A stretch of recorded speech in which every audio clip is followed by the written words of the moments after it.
So, it's time. Welcome to the finals. A dynamic first-person shooter where strategy, objects, and even entire buildings can be destroyed within seconds.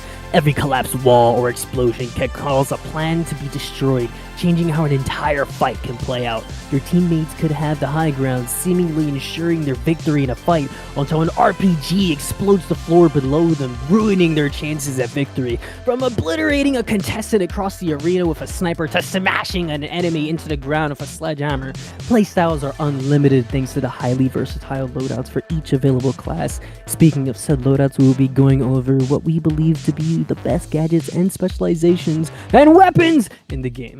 Before that, it's worth mentioning that there are a ton of different game modes to play, both regularly and in rotation. However, this project will be going over the cash out game mode specifically, as it provides the most realistic take of how this game should feel. Cash Out is the main game mode where 8 teams of 3 fight in a tournament-style bracket system with a total of 3 matches. The first 2 are knockout rounds that follow the 4 teams of 3 format, where the top 2 teams qualify on to the next round. However, in the final round, you have to face the other team that made it to the end in a 3v3 best 2 out of 3. Back to the first 2 matches. 2 cash vaults spawn on the map, which have a 20-second timer when tapped. Once the timer goes off, the box will shoot into the air and your team will have to run the vault to one of the 2 available cash out stations to plug it and gain the money. After you've plugged it, the real party starts. A 2-minute timer begins where you must defend your cash box from the other contestants. In this time, you'll have to fight other teams for control over the box. If they steal it, the money transfers to them, though it's not too late, as you can swiftly steal it back as long as the timer hasn't reached 0. There are 6 total vaults that can spawn in a match. The first 2 vaults both offer 8,000. However, being the team to plug it earns you an extra 2,000. The third and fourth vaults will give 12,000 each, and on a plug gives you an extra 3,000. And the final 5th and 6th vaults will give 18,000 each, and on a plug give you a $4,000 bonus. However, be careful while defending your box, because third parties may drop in during a fight, or another team may slot a second vault in, which means all 4 teams will be fighting over a box in an event called Double Jeopardy. When Double Jeopardy is active, the cash out is worth the sum of both vaults, but the team that plugged the second vault into the cash out station will be at risk of taking a 50% cash loss penalty from their total if they fail to claim the cash out. Meaning, if you double the cash out, then you better be the holder of the cash box when the timer runs out, because if not, you will end up with minus 50% cash. I'm so sorry. Now, you may be wondering, how do you come back if you die? Well, you have 2 options. 1, you wait your sorry ass until your teammates revive your totem. These totems can be picked up and thrown around, allowing you to bring your teammate back into the fight in a safer area. Or 2, you can coin. Coining is simple. At the start of a cash out round, you spawn with 2 coins, and when you coin after death, it spawns you back in at the cost of one of those coins. If you run out of coins in the first 2 matches, it's okay. Just means you suck a little bit. Just means you'll have to wait for your team to either revive you themselves or wipe. After each match, you gain +1 coin, meaning that you can have a max of 4 coins at the end of the final round, as long as, you didn't waste your coins. Finally, I'll mention team wiping. It's really simple. If all members of your team die, then you will be set in a shared countdown before you're all respawn without using any coins. In this state, you can freely spectate around the map until your countdown is over, allowing you to see what the enemy is up to and plan new strategies. Now, I'm aware that none of this made any sense to some of you. It's a lot to take in, and if you were to see unedited gameplay of a full match, you will lose your mind. Everything falls into chaos after the first explosion happens, but luckily for you, you get to sit back, relax, and watch this video. So I hope you enjoy it.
What an intro, right? Shameless plug, but check out Lord Bowser on Twitch as he was kind enough to lend me his voice to create this intro.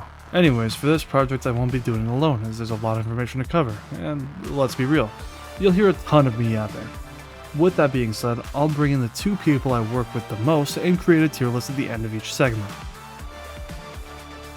Normally in this game there is a standard layout which is heavy, medium, and light, which each of us run one of these classes. As for our positions, we have Bacon as our medium, Glub as our heavy, and I'm our team's light. But in our comp, it could be changed from heavy, medium, light to heavy, medium, heavy to even heavy, medium, medium. So, without further ado, let's actually get into this project.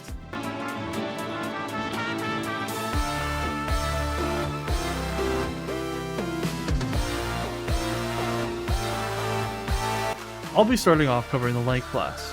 There's a ton of weapons and several specializations in this game, meaning we'll be going over those first before we get into the gadgets. Don't worry though, as there will be a short and long version of this video so that I don't overload you with all the information. Most weapons will be handled in the format that I'm about to explain. The first being the still line test, where the shooter will stay at the starting line and won't move. The line by line test, where the shooter will move up 10 meters each hit. The hip fire test, where the shooter will kill each target without aiming down sights. And finally, the freestyle test, where the shooter will do whatever they want. If a weapon cannot handle one of the tests, aka it just won't work, then it'll be skipped to save time. First up, I'll be going with the specializations for the light archetype. The invisibility device allows the player to turn invisible for a short amount of time. On activation, a part of the timer is used to prevent players from spamming it, and the duration fluctuates depending on whether they're moving or standing still, though the invisibility drops if shooting or after taking a hit. Cloaking device. I think it's a really difficult thing to play with. It is definitely playable. It's not meta, but... I put a high, not meta. High, not meta. I think overall, you can get some pretty good angles off of it, but it struggles when it comes to being able to move. You have to pair it correctly. Not to mention, most guns will just melt you if you're not in a really good position. Yeah. It's very unforgiving. Very unforgiving. Grappling hook allows the player to scale buildings, zip around corners, and close distances with enemies. It has a decent recharge rate, but you only have one use before it goes on cooldown. If you miss the wall or the floor, don't worry, as it'll allow you to use it again without activating the cooldown. Grappling hook. Definitely playable. Yeah, so it's playable. It's just not evasive dash. Like, once you use your first grapple, it's just kind of over. Yeah. So we're gonna call it playable. Evasive dash provides the player with 3 quick bursts of speed, allowing them to gain ground, and along with its quick cooldown, it allows the player to pair nicely with weapons, giving them the ability to dash around corners, close distances, or just flat out cross areas that you otherwise could not. We already know what's gonna happen with evasive dash. We already know where we're putting that. We're just gonna put it in meta. Next is the weapons. This is the ARN-220, but we'll just call it the ARN. It's a rifle fitted with a suppressor and a twin mag system, allowing you to quickly switch to your second mag if you run out of ammo in the first one. This weapon was introduced in Season 6, and since then has been the top dog when it comes to fights as a light at long ranges. Again.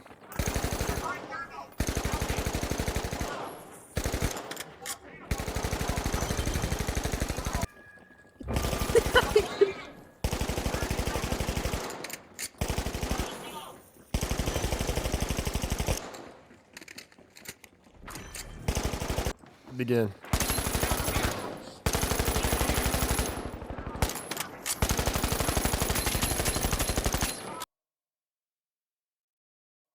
Yeah.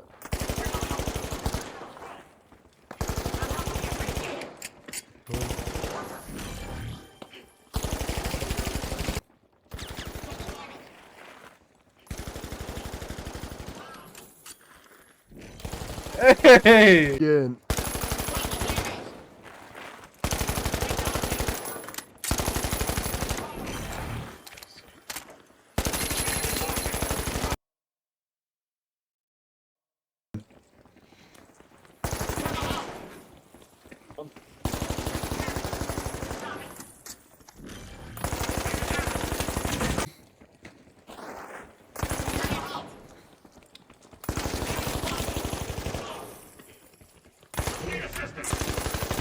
Again.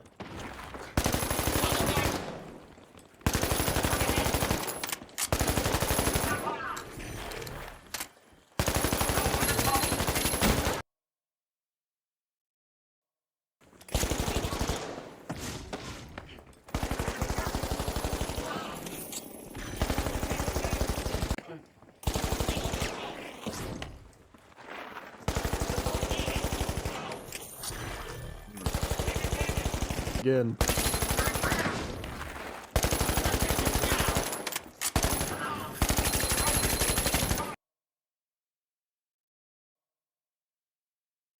The ARN. ARN 220. It's I'd honestly call it meta. It just does so much damage at range. It does, but it can struggle at close range. For light, ARN 220 is meta. It's such a strong weapon that it just shreds. Yeah, absolutely. These are the throwing knives. To put it simply, you throw knives at people. Having a primary fire where you throw two knives that do great damage, or the alt fire that throws one knife but does devastating damage. This weapon was introduced in Season 1 and has gotten some changes before settling into how it is today in Season 4.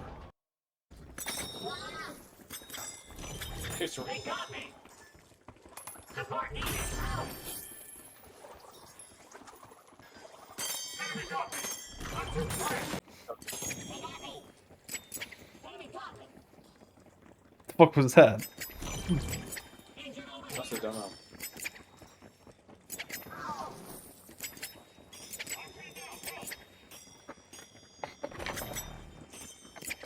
What better bacon?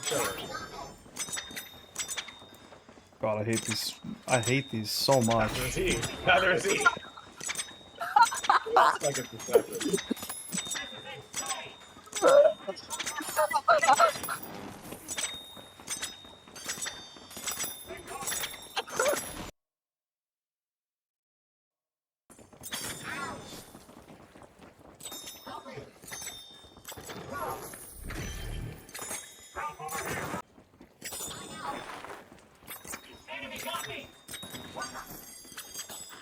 What?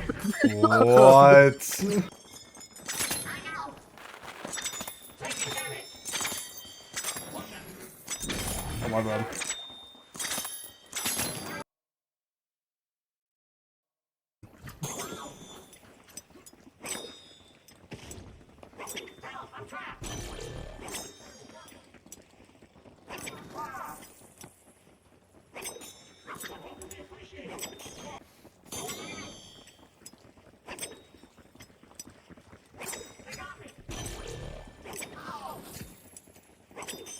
Hmm. Good.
Again.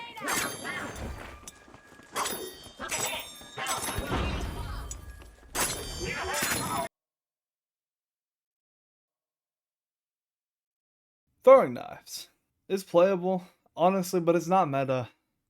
No, I wouldn't consider it meta. I You can would definitely say use it, and you can pop off with throwing knives, but throwing knives has such a high skill ceiling. not to mention That levels that like other weapons just kind of destroy it. I'd say very low playable to very high non-meta. I put it above cloak. Fair enough. Fair enough. This is the dagger.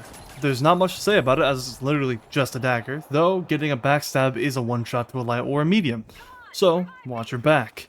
This weapon was introduced in Season 1, and then in Season 5 Update 9, the dagger got an angle nerf, RIP, but was given a damage buff in Season 6. Again.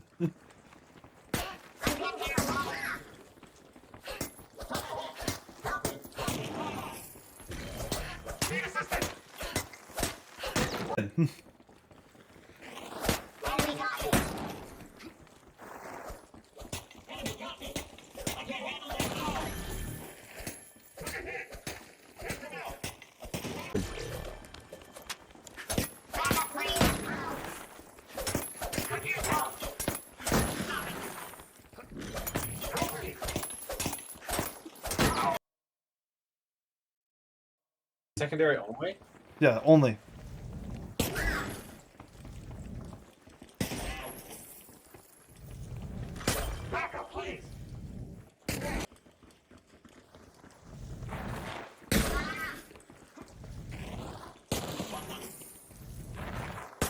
Some help would be appreciated.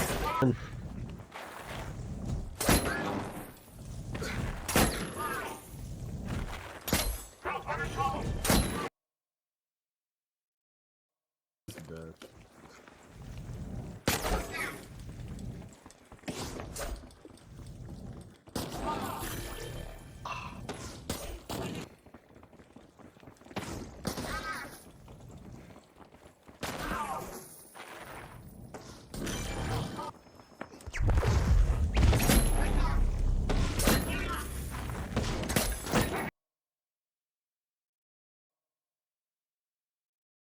Dagger. Playable at the highest elo. We've seen people play it, and those people are crazy.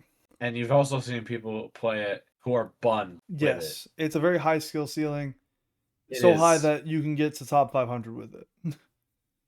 Yeah, it is a very high I would skill say ceiling weapon. very, Very rewarding very if low you know how to playable. use it. That's fair. Low playable is fair. This is the sword. Introduced in Season 1, this weapon has undergone some changes to make it less powerful. However, it still does a good amount of damage and even allows you to perform a forward lunge.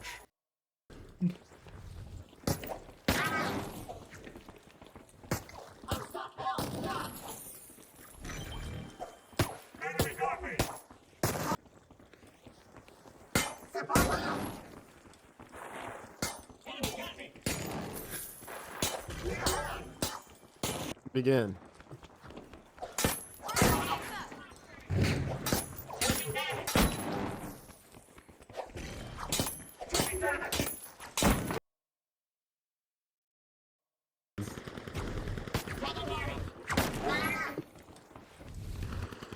Help, I'm trapped.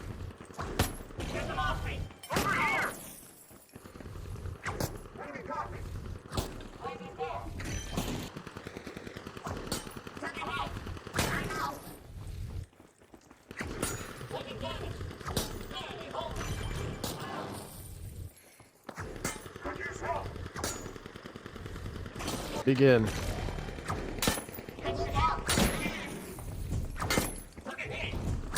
Can't take much more. Help, I'm stuck.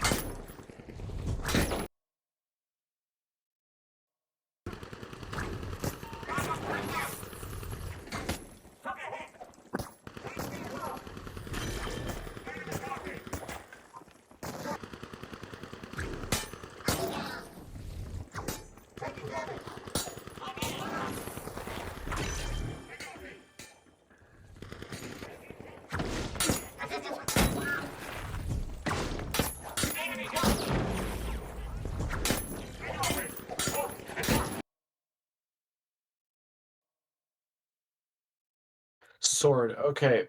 Either below Sword or is above by the dagger. far one of my favorites. Yeah.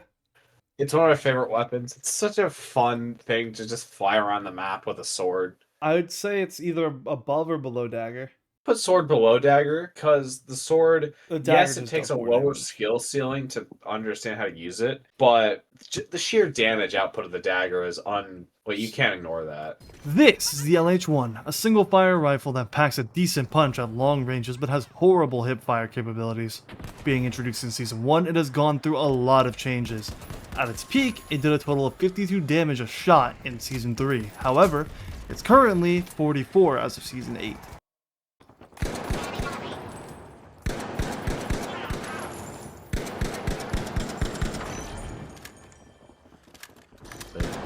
Begin.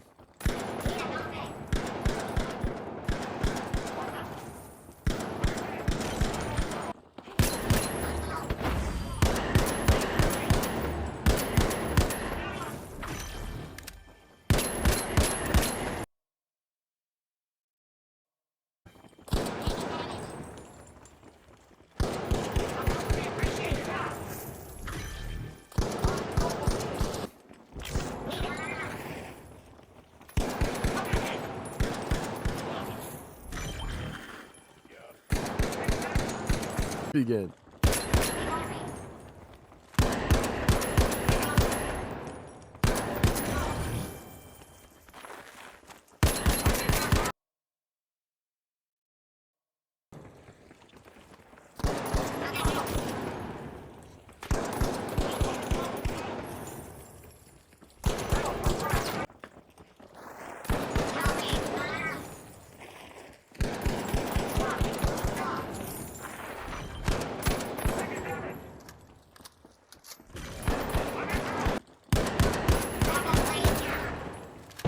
Atrocious.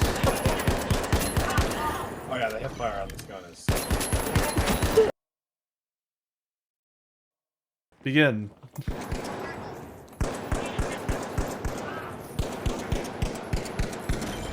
Oh my. Watch that time actually be better than mine this time.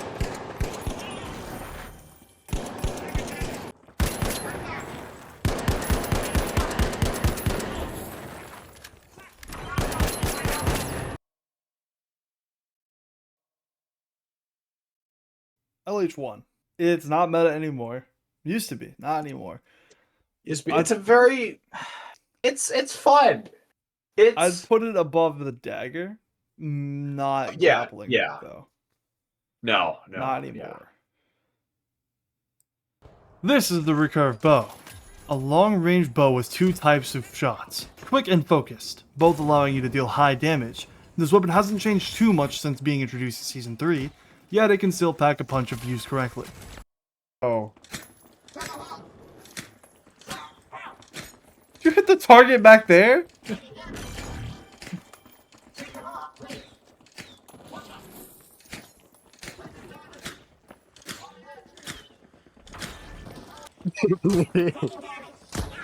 Do not full power.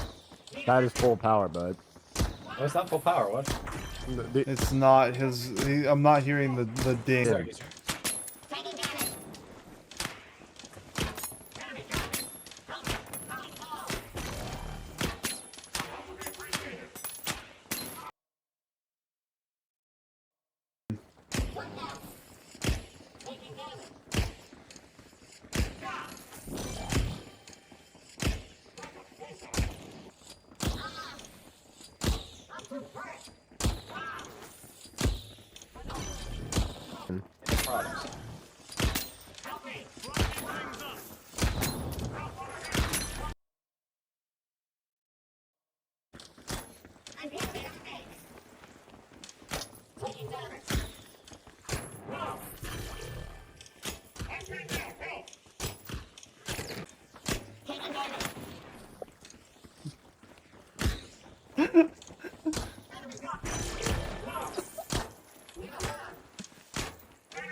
Well, you better one take this.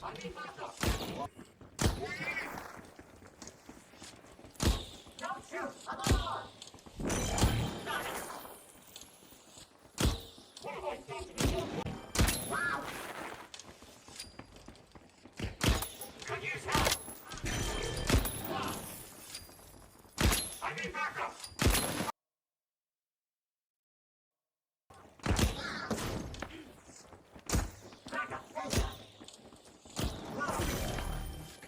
Took a hit. Help me. Help, I'm stuck. They got me. Can't stand my core. Need a hand.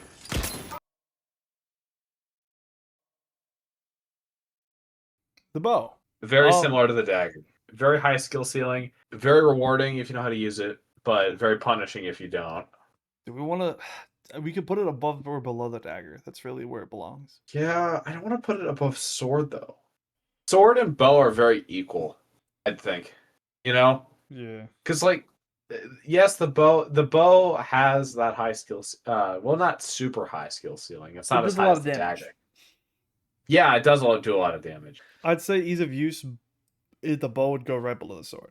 That's what we're gonna say. Yeah, that's fair. Don't That's kill fair. us for this. Sword is a lot easier. Sword is easier to use. This is the 93R, a 3-round burst fire pistol with 24 bullets that is high damage at close to mid ranges. Being introduced in Season 2 and buffed to high hell in Season 7, it was the top light pick for multiple seasons. However, it has since been nerfed to be brought back in line as of Season 9.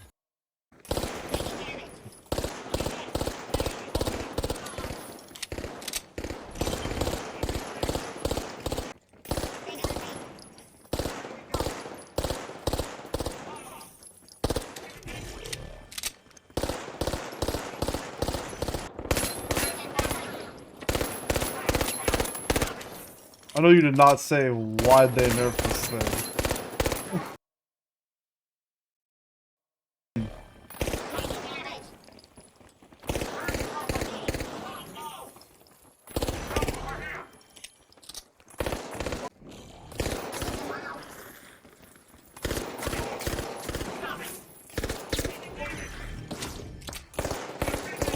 Begin.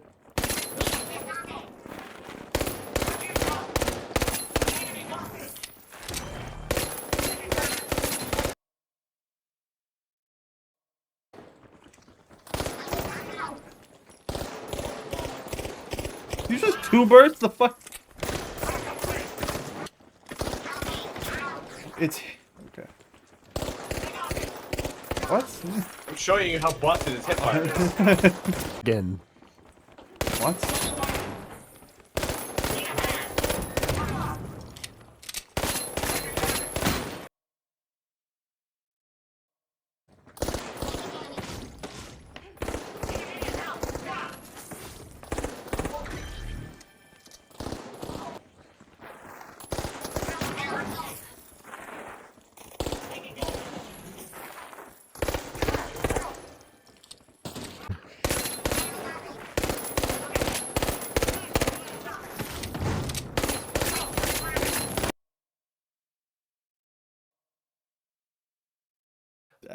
R, how you have fallen, my friend. How you have fallen from grace. Here. Oh. It's just automatically. Yeah, I don't want to put it above the They just- bow. Well, I don't want to put it above sword though, because like, well, Ease of use, it has insane hip fire. it does have insane hip fire. It's still just about the same weapon. I would honestly say overall, it either goes right above the dagger or it goes behind the sword. I think because it's a ranged weapon though, it goes above the sword. This is the SR-84, your classic bolt-action sniper rifle meant for long-range engagements. Though, even at close ranges, it can still work since it packs a crazy punch.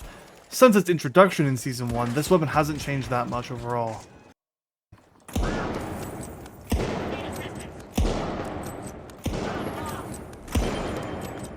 That's not.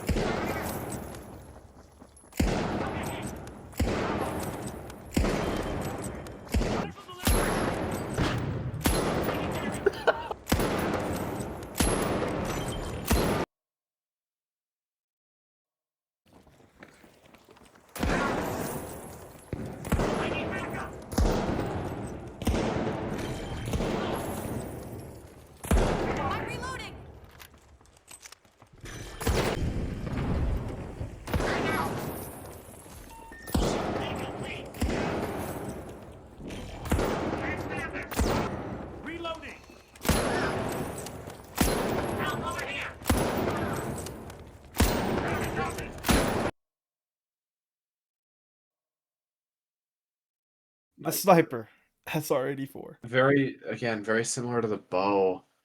I'd Like, I'd say honestly, a little easier than I'd the bow. honestly say it's like either here or here, just because of how much That's damage it fair. deals. It does do a lot of damage, yeah, and it's easier to use than the bow. I'd put it above LH1. This is the SH-1900, better known as the double barrel. Introduced in Season 1, this gun has been one of the biggest counters to any class, as with only 2 shots you can kill all 3 classes, and it's a decent pick for shredding health.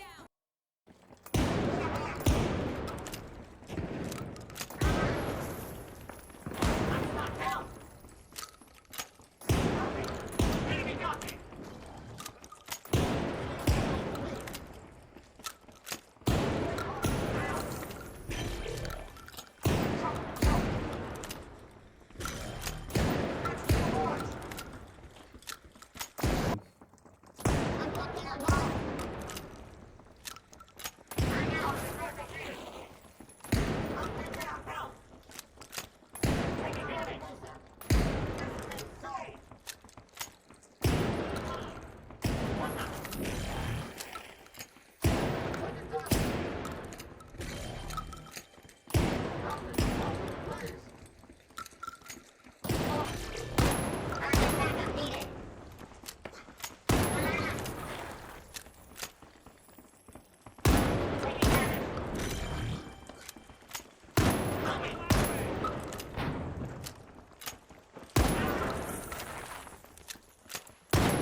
All right.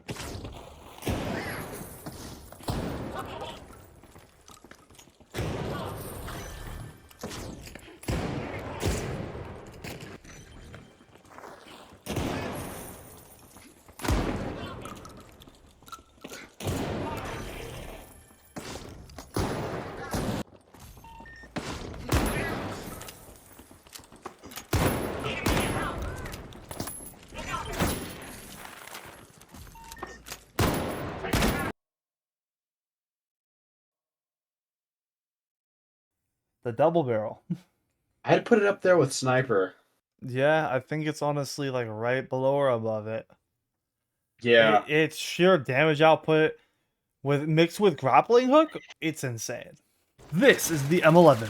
Being introduced in Season 1, this compact SMG has a high fire rate that melts away your opponent's health. It's difficult to control when shooting, but this weapon excels best at close ranges anyway, so it really doesn't matter. Again.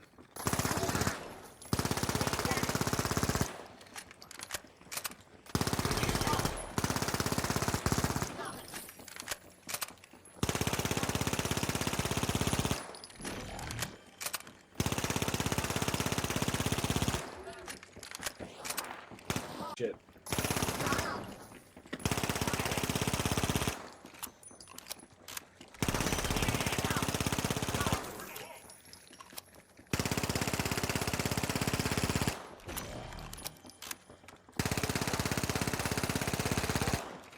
Bro, it's not unique.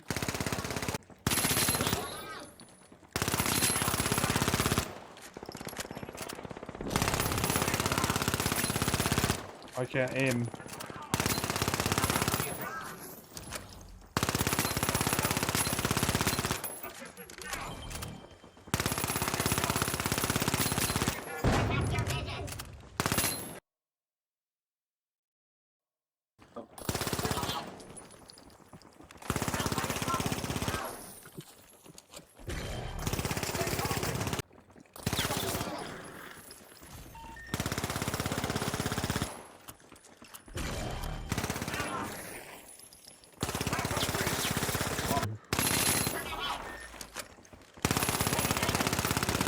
If I could aim, that'd be amazing.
The M11. It's not. Okay. It's not meta anymore. Honestly, I'd have to put. Like it's I good. would think. It's either really Oh, low it's meta insane. or it's right at the top of playable. It has to be at the top of playable, or below or like the The lowest lowest possible of meta. meta. This is the V9S, a single shot suppressed pistol that does good damage at close range and decent damage at long range. Introduced in Season 1, this weapon has gone through many changes, namely being brought to its strongest at the start of Season 9, though it was quickly nerfed as it was becoming like the 93R when it was in its prime.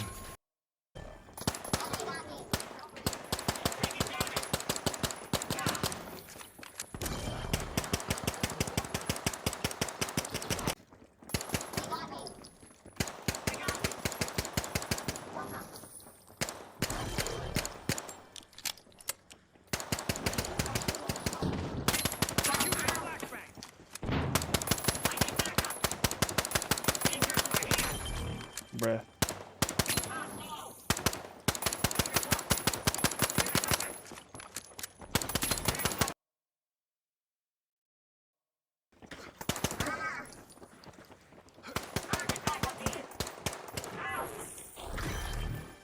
Hey, yo, Glove, get ready.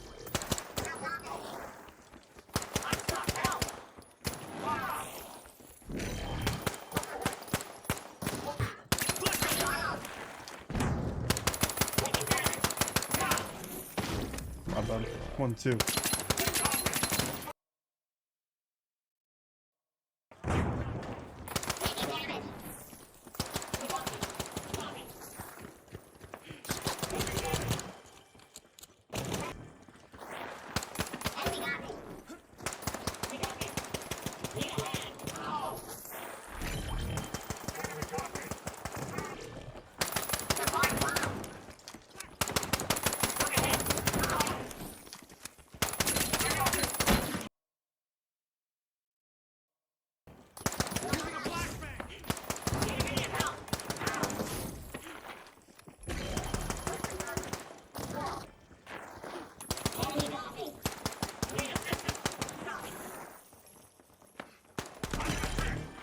Again.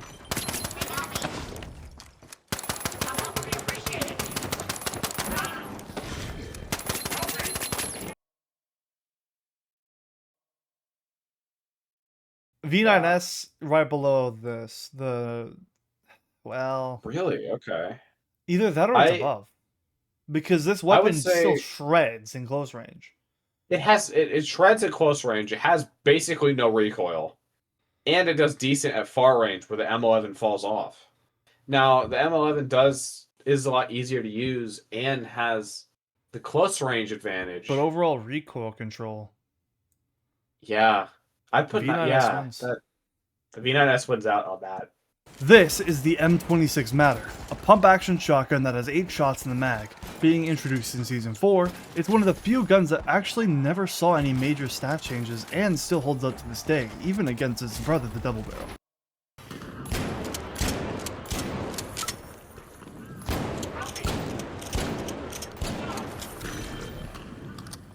Glove, get ready.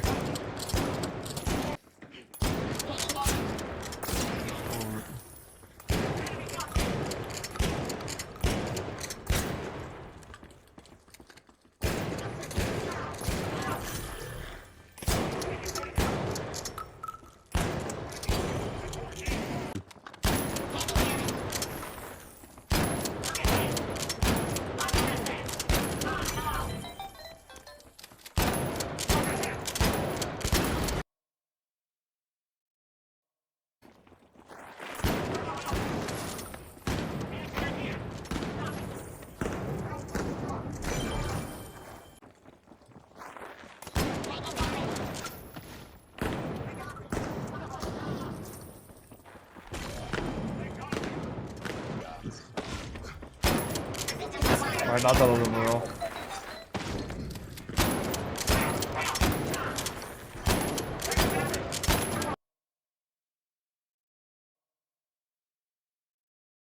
Next up is the Matter. At this I point, really, I put matter.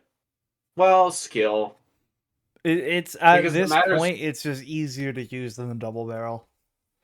the matter's basically like the light version of the Model 18, Yeah. but a little bit better. This is the XP-54, another SMG that was introduced in Season 1. The XP took the role of the ARN before the ARN's release, giving high damage at close to mid-ranges, which along with its reload time made it a real monster previously. However, in light of recent seasons, the ARN outclasses it in terms of range and damage, though the XP can still keep up if used correctly.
Took a hit.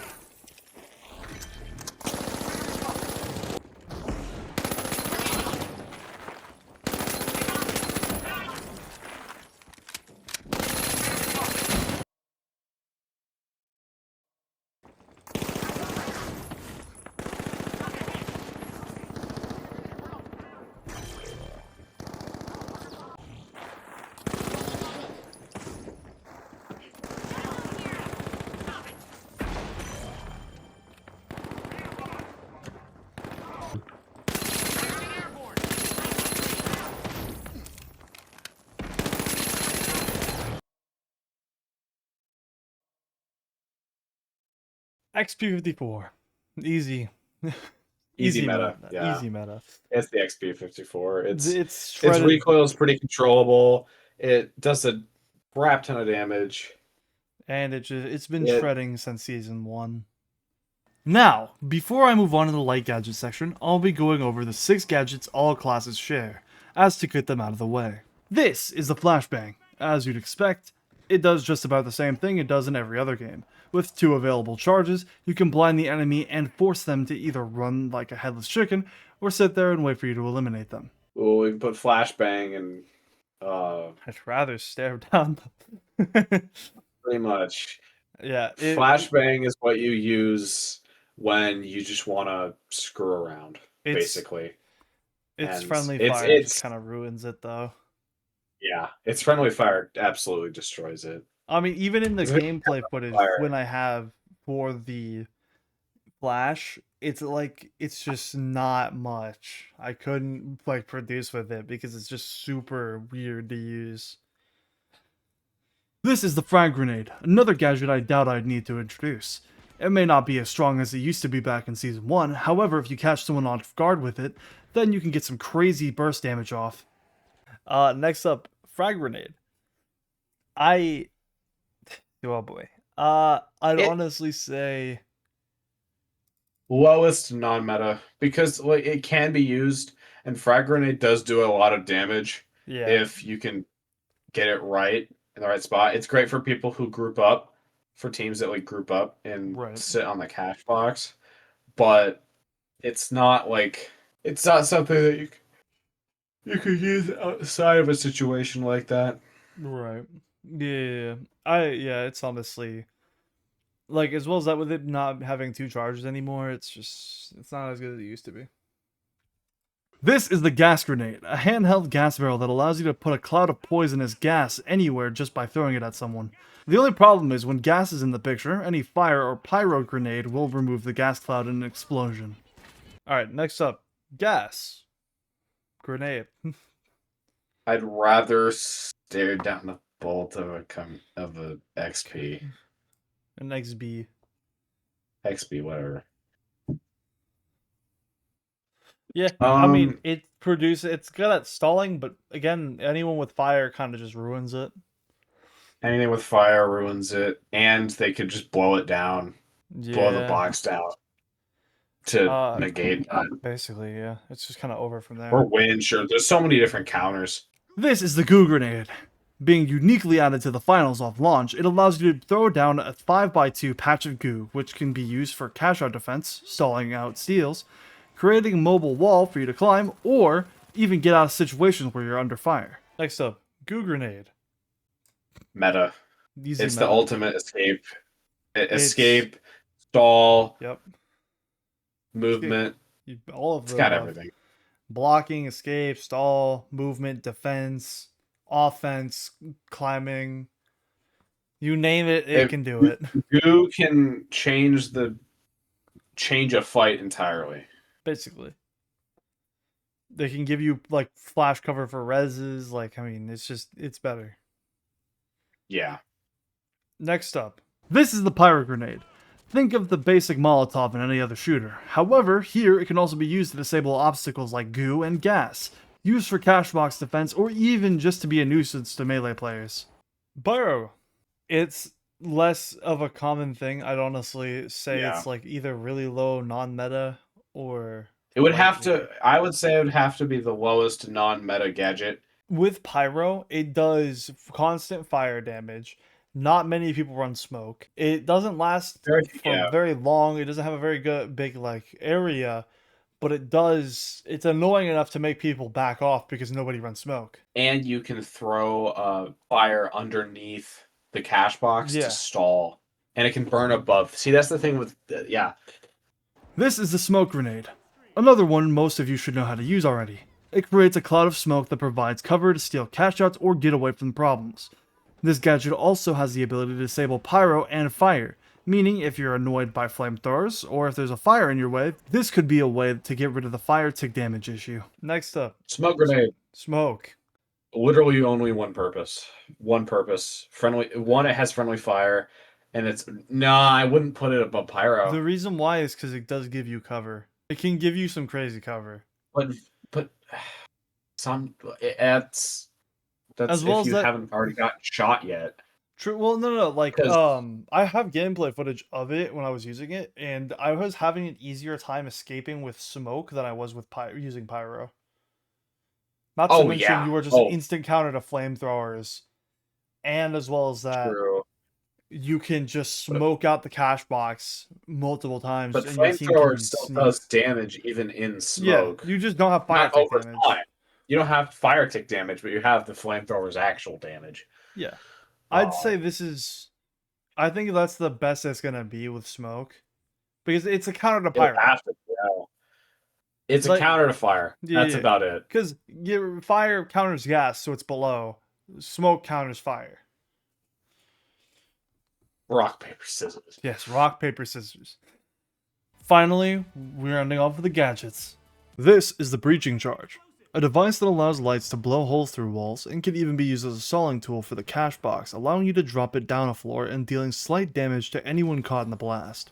Breaching charge. Okay, this one's really I would hard. say non-meta. Non-meta, I I would say honestly would non-meta. put it here. Well, because it's so... It's obvious. It can deal damage if used right, but at the same time, I could do the same thing running a, like, you remember that C4 trap I did to you? I can do the same exact thing using a shotgun or the LH1 or the M11 and a pyro grenade.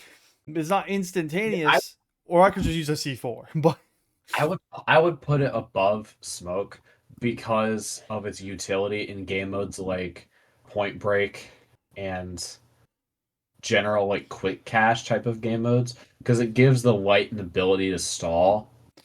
yeah, although if you don't have it set down properly, because when I was trying to use it for stall, it was not ending well. I guess we'll meet in the middle and put it right here. That's fair.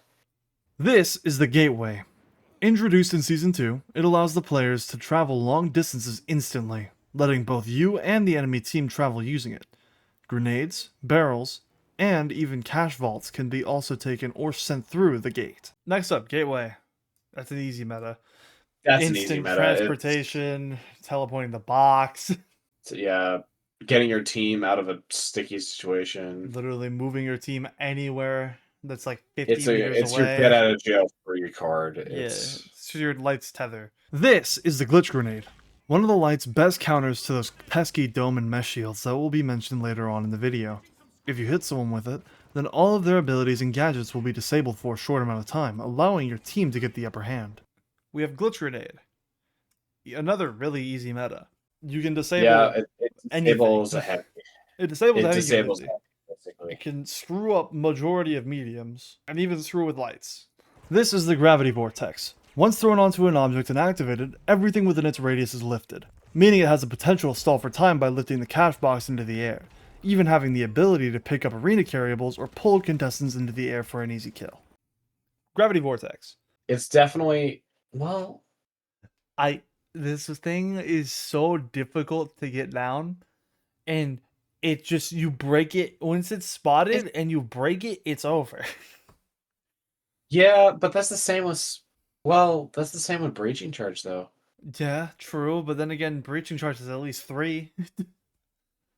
Yeah, And as well, because like you have you can get the cover with the mines, but because breaching charge is like flat, it's like rectangular, this is a whole bulb on the wall, ceiling, or floor. Like, it's hard it to is much miss. more Not to mention, noticeable. it makes a different noise than the normal like mines and stuff. So it's easier to notice. This is the H+ Infuser, introduced in Season 7, which was basically the season where all classes either got healing options or buffs to existing healing options. This gadget has a burst of healing shots for your teammates that run out quickly, though they can recharge decently quickly as well. Next up, H+ Infuser. Another really easy meta. Because you can just Arguably, snap honestly, I'd say this is like above the glitch because you I'd can put it just with Goo Grenade. fair enough. Yeah, you can 'Cause just it's- instantly heal your teammate back to almost full. You can heal a medium to basically full and a heavy to like 2/3 from It's- nothing. It just does a lot of It's hell. broken. This is the sonar grenade. It allows you to detect other contestants through walls as long as they're within the radius of the grenade upon its activation. Next up, sonar grenade. Okay. Sonar. I have two things to say about Sonar. One, for its actual utility, is terrible. Rage bait potential. Ah!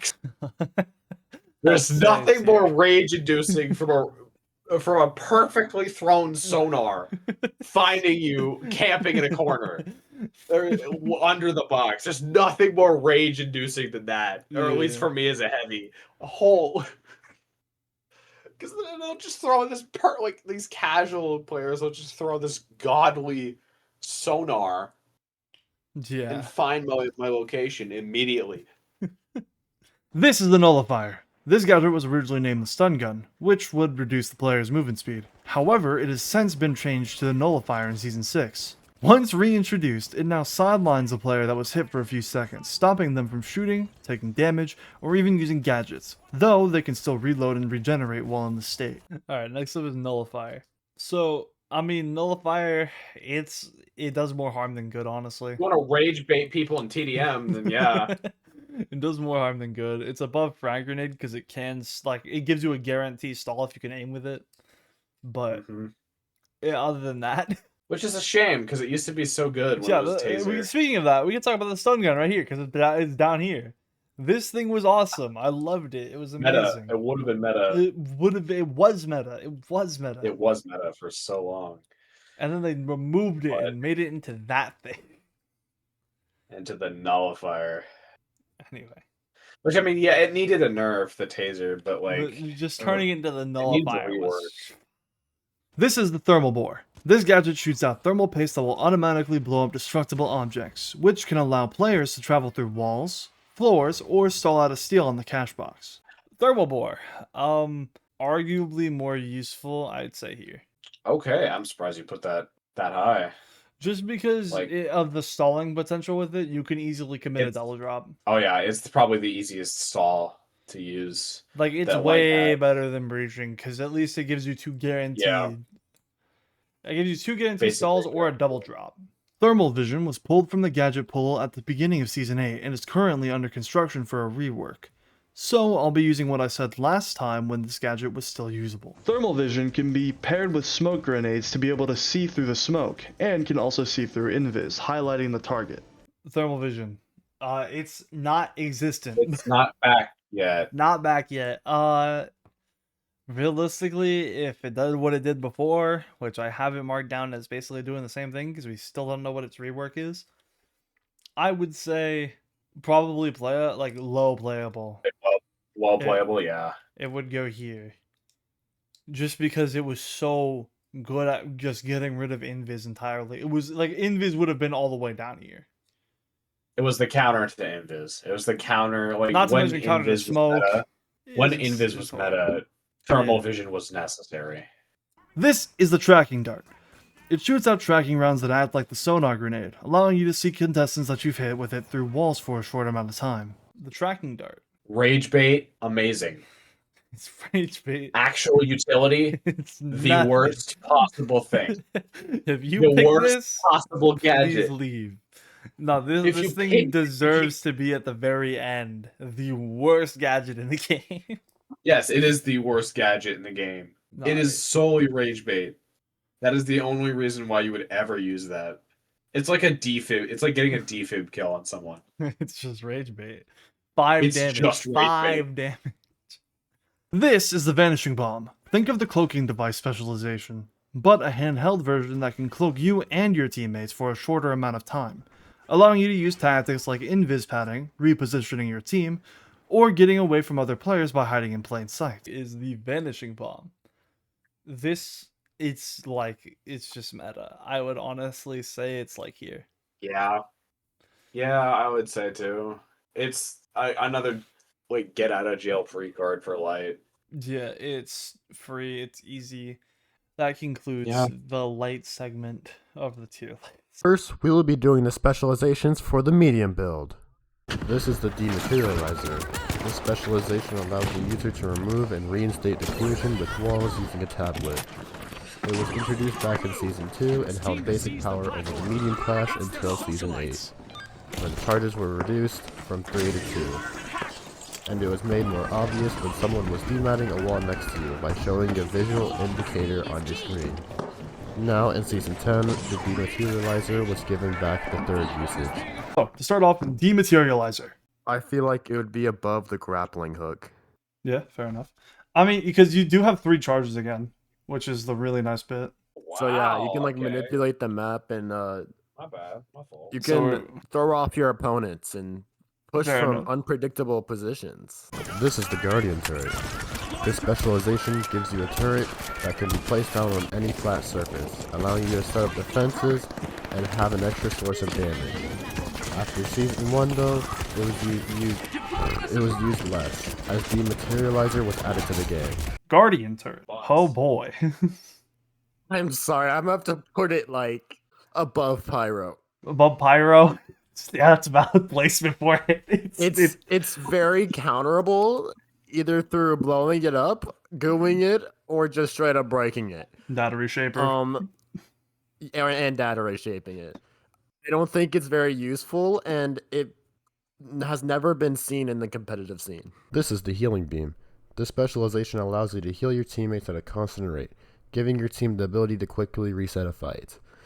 It can't run forever though, as once the bar goes down all the way, it will be on cooldown for a short amount of time, which can make or break a fight. Healing beam. Meta. I think this one would be below evasive dash. Below evasive dash, that's valid. I mean, can- most yeah, comps I use mean- this only. I can see you getting away with not using healing beam, but It's it's just unlikely. such a vital team thing.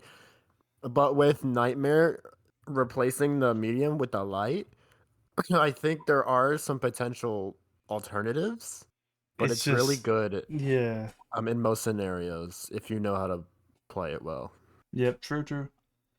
This is the Shockwave. This specialization allots you 2 orbs that can be shot out wherever you aim, and will knock enemies or place gadgets away from the point of impact. The Shockwave can also be used under yourself for a small boost into the air, making it an effective tool for movement. Next up, Shockwave. It's also a really good pick, but I would think it's put gonna it like be- high playable. Yeah, probably below M11. Below, yeah.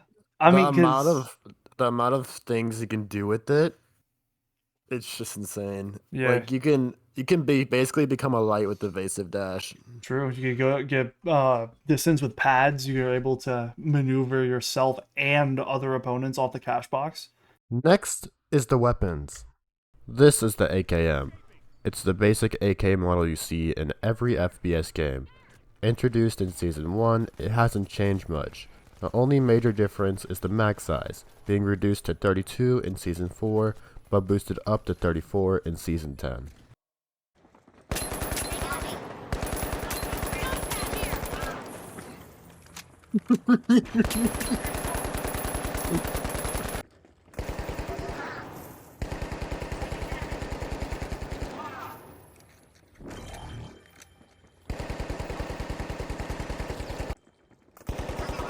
Jump past it. Grenade set. And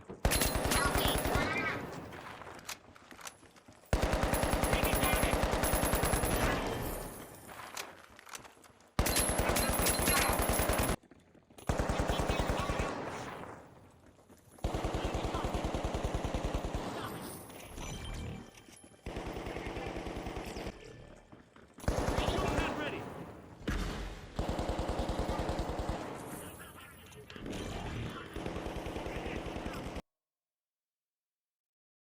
Begin.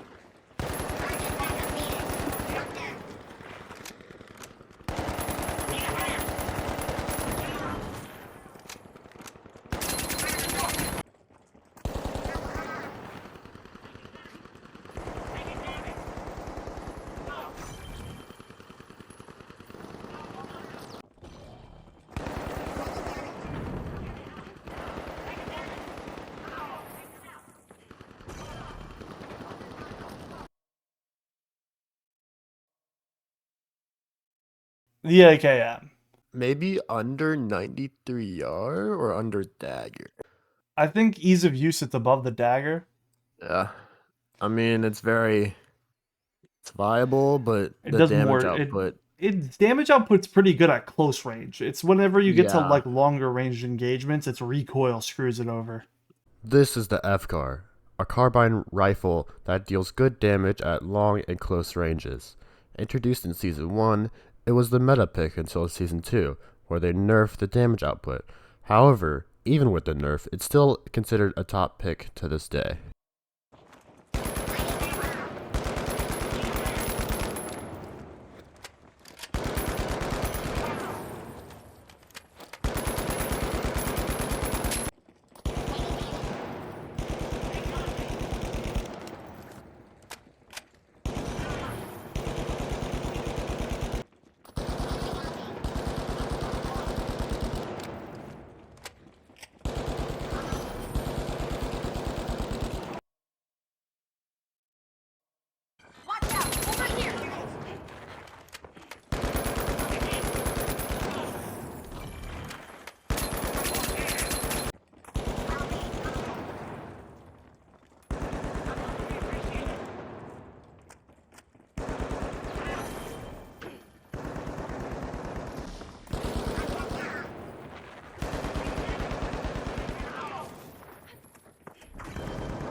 Next up, the F car. I'm gonna place this one above the goo grenade. Above goo grenade? That's valid. This weapon. It's very versatile and you can use it in most scenarios, but when you're playing it like solo as like a maybe like a solo medium, it is like basically unusable. Yeah, true. There are so many different counters and so many different options guns that out do higher DPS. DPS. Yeah. This is the FAMAS, a 3-round burst fire weapon that inflicts rapid damage to opponents at close and long ranges. Introduced in Season 4, this weapon used to dominate the meta. However, in Season 9, it was nerfed in terms of both recoil and overall control, making it harder to use, though its damage stayed the same.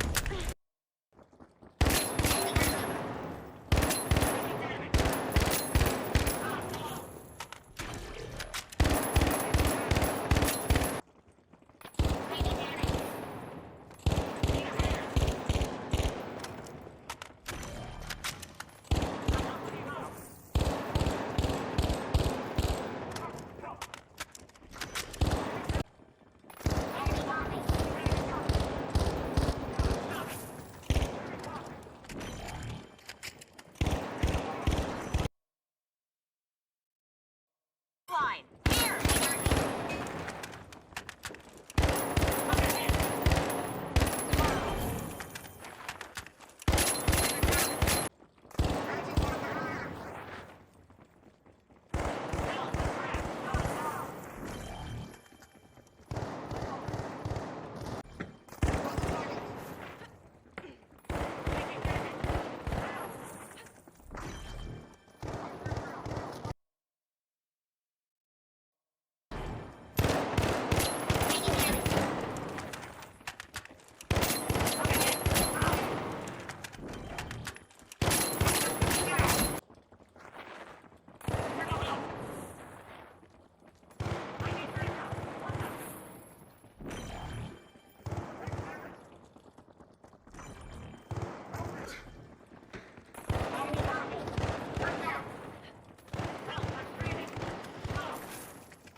The FAMAS. I mean, it's been doing better recently.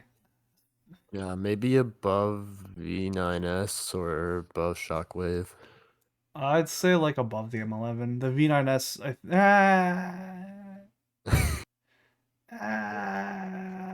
I think here's I've fair. seen it. I've seen it, but like, I don't know. It's been used pretty well recently, but it's not very versatile. It's kind of like a 50-50 chance it'll work against your team or your enemies. Yeah. This is the Riot Shield, a basic shield that can block bullets paired with a baton that can be used to commit police brutality on anyone in your path. Introduced back in Season 1, this weapon has barely changed to this day.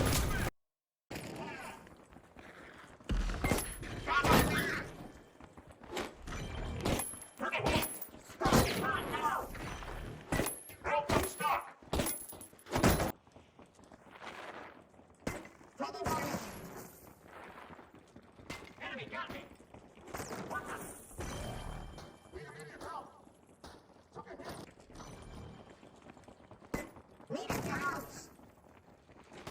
Could use help.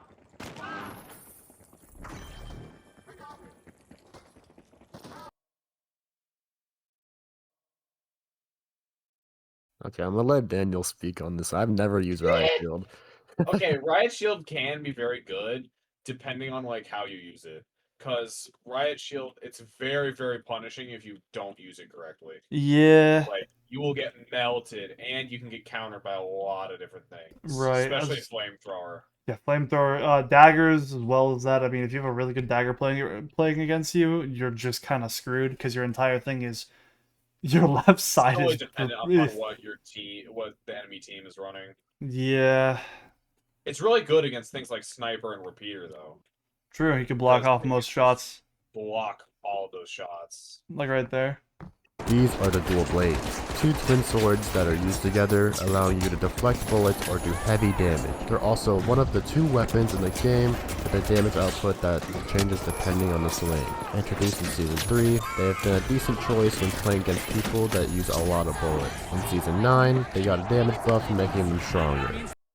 Here!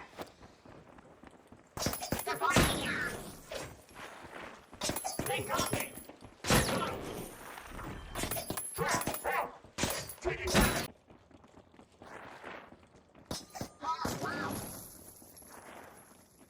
Help me! Stop it! I'm so low!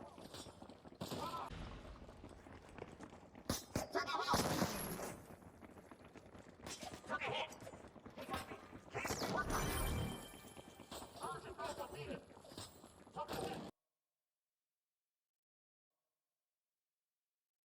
Oh boy. Less like a but what I'd say it definitely got a lot of help after the recent buff, but it's still Recent, it was season It is 9, still- but it's just it's still butts. It's still kind of 200 days ago. like above the riot shield. or like I would consider the riot shield like at least a wonder. Only reason why I don't think it's fully better is just because of the potential of being able to deflect bullets back. This is the repeater. It's basically a Winchester that deals high damage from close to long ranges. Once on an empty mag, it will then use a quick loader to give you back 5 shots instantly instead of waiting to load each bullet. Being introduced back in Season 6, this weapon has always been strong at devastating this enemy team with its damage output.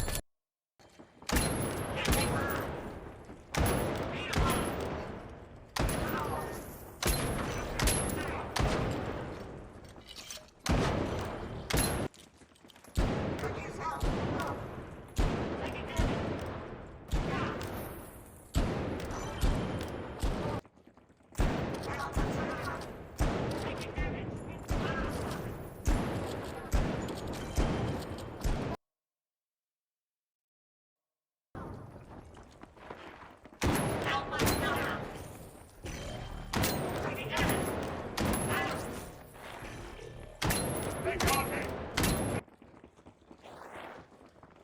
Took a hit! Took a hit!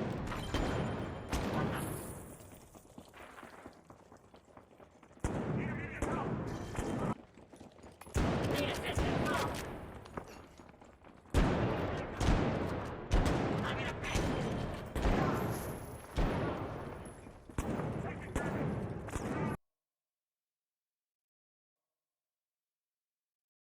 CB01 repeater. Meta easily. I think it's pretty good. Yeah, I guess, Easily especially against lights. I don't think It's it still two surpasses taps, the right? Gateway or H plus though. You don't think it's It better than might- those? It might be above Vanishing Bomb, but Gateway and H plus. Yeah, those things just kind of they're too useful in comparison. I mean, like having that range is crazy, don't get me wrong, but at the same time, I mean, miss a single shot and it's kind of over for you, especially at closer ranges. Is not use Is is not is a very difficult gun to learn. Yeah. And It's very difficult, but if used correctly, it's yeah, I could shred, especially lights. Agreed, But I agreed. think the recent nerf just, yeah, the recent nerf kind of just killed it against heavies and mediums. true. This is the CL-40, a grenade launcher that blows up instantly on contact with any surface, dealing both splash and environmental damage. Introduced in Season 1, this grenade launcher is always a struggle to fight against when caught off guard.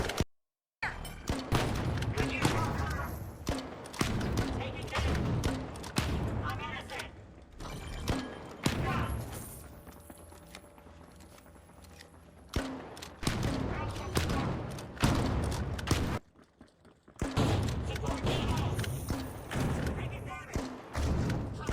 Reloading! They got me!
Agreed.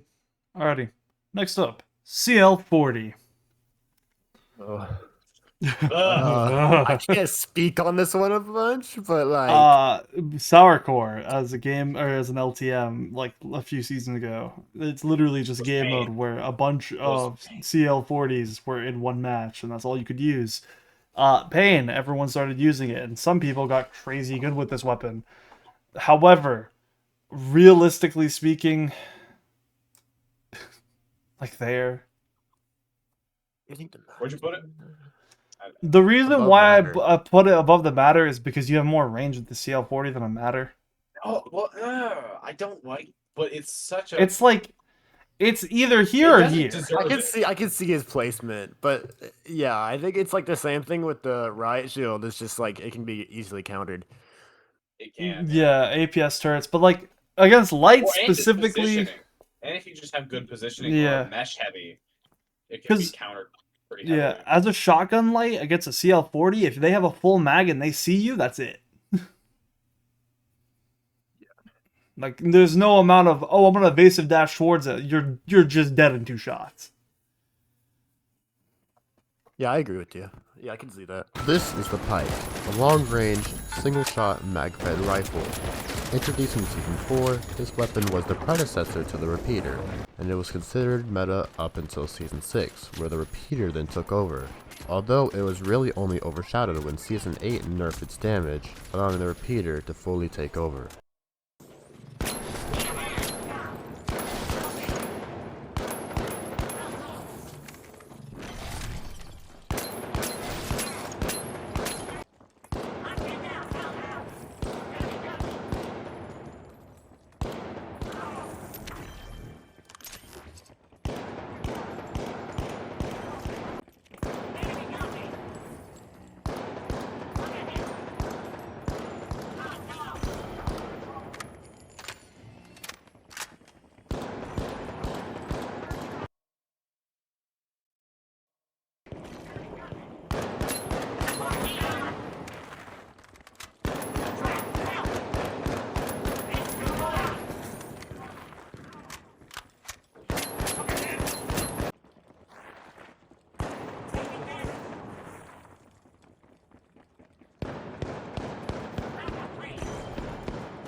Alright, the Pike.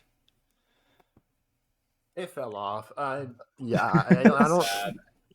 It's I very mean- sad how it fell off. I think it's probably above CL or grapple, Above grapple. but yeah, I fell off. It was like really high meta for a while until it got more rifleized, Yeah, and yeah, I get you. I don't know. Yeah, I think it's Alright. above CL40, above grapple. This is the R357, more commonly known as the revolver. Introduced in Season 1, it packs a punch at close range, but falls off quickly at longer ranges. However, if trained and used properly, it can be the weapon that shreds through all classes.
Next up, the revolver.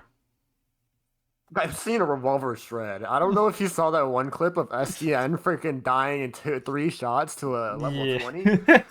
So, No, I used to use the revolver as well back it's like season 5. Back in the day. Back in the day. This like whenever I was good with it, like it just shreds. It just above shreds. shockwave, probably. Yeah, Above agreed. shockwave. I could agree with that. I could see It's it just possibly being its range above is- the yeah. M11 Its just because range of its is power, its okay, damage yeah. output.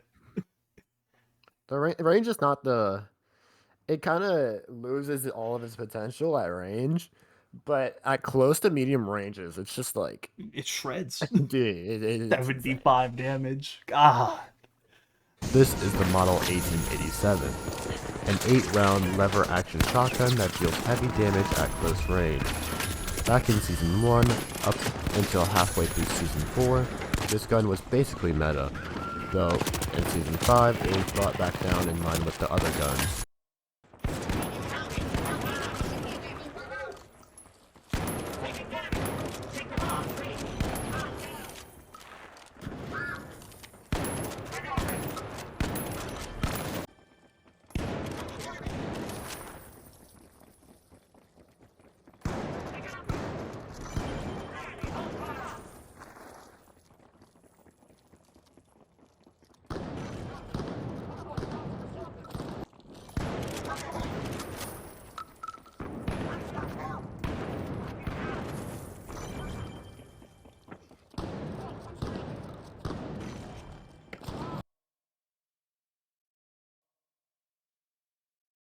The Model 1887.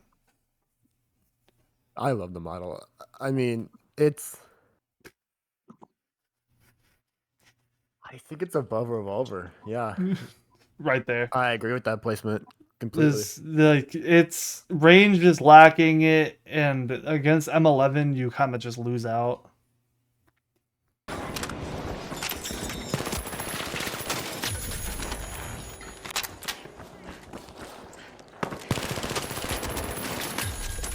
The overdogs are looking for a tasty snack.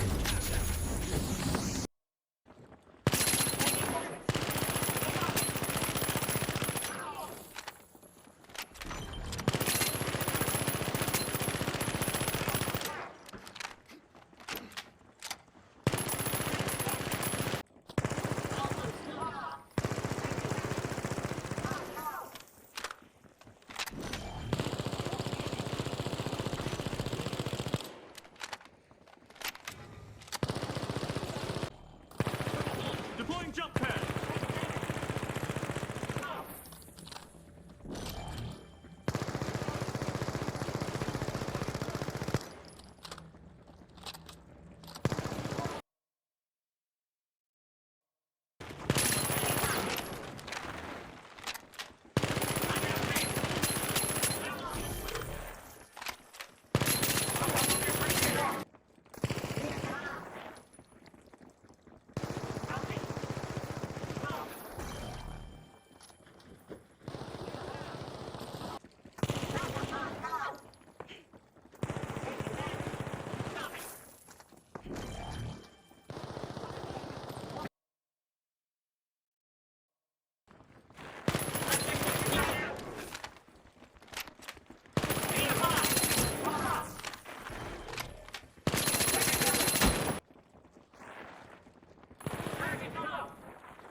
P90.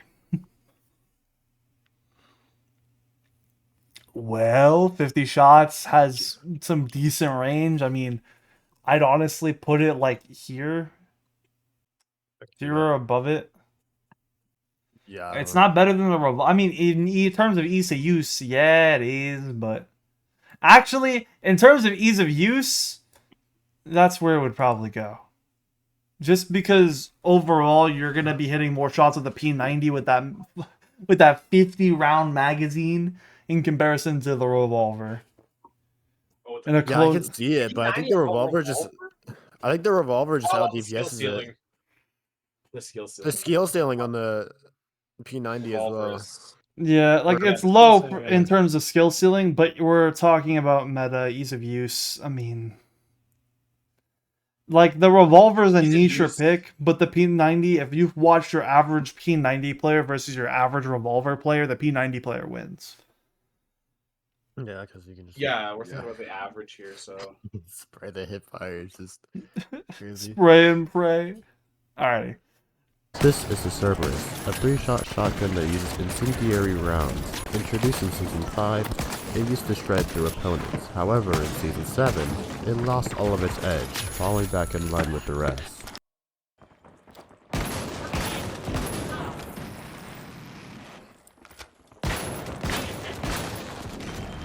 Need assistance.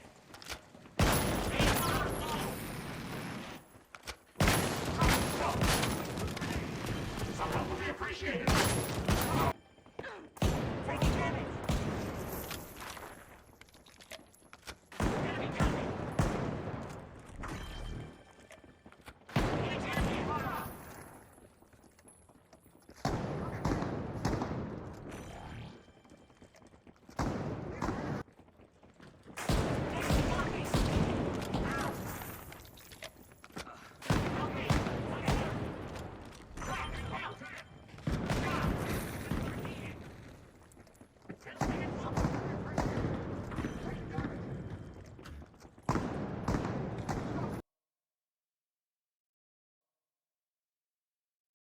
Next up, the Cerberus. I think it fell off. I'd put it way below the model. Like, Or not Oh, way here. yeah, below. easily. Maybe That's- like above the pike. Like, you want Yeah, like, yeah, that's fair. It is better than the Pike, I'd say. yeah, like I'm Better than the saying, pike, but I think it'd be really good paired with DMAT. That's about it. Because it only has 3 Yeah. shots, so being able to close up walls helps out. And it does do some crazy damage if you can hit all your pellets. yeah, I think it doesn't outbest the model for sure. But Oh, absolutely Yeah. not. No. this is the Chimera XB, a semi-auto crossbow that shoots fast and hits hard. Introduced in Season 10, its overall accuracy is great, allowing you to deal tons of damage to any opponent, both up close and at range.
Alrighty. Next up, the Chimera XB. Uh, It's like either Maybe above it's here or here, pistol. man. It's like right I put there. it similar to AKM, honestly. Its damage output and for the average player, like we've seen how it's been doing. I think it can like if you hit headshots with it, it's over. You kind of just gotta get killed. Yeah, I think it deserves a placement above the pistol. At its current pace, unless it gets like nerfed next week, which it won't. But if it did, then it'd probably go down to the AKM or way lower. But it's just at its current positioning. I mean, it's above the pistol. Yeah, I agree. Uh, Finally, we're ending off with the gadgets. This is the APS turret. Any grenade or throw gadgets that enter its range will be destroyed, using up some of the turret's health in exchange. This also works against grenade launchers, and the turret can be placed on the barrel to become portable. However, if the barrel breaks, then the turret will fall through the floor. next up, APS turret.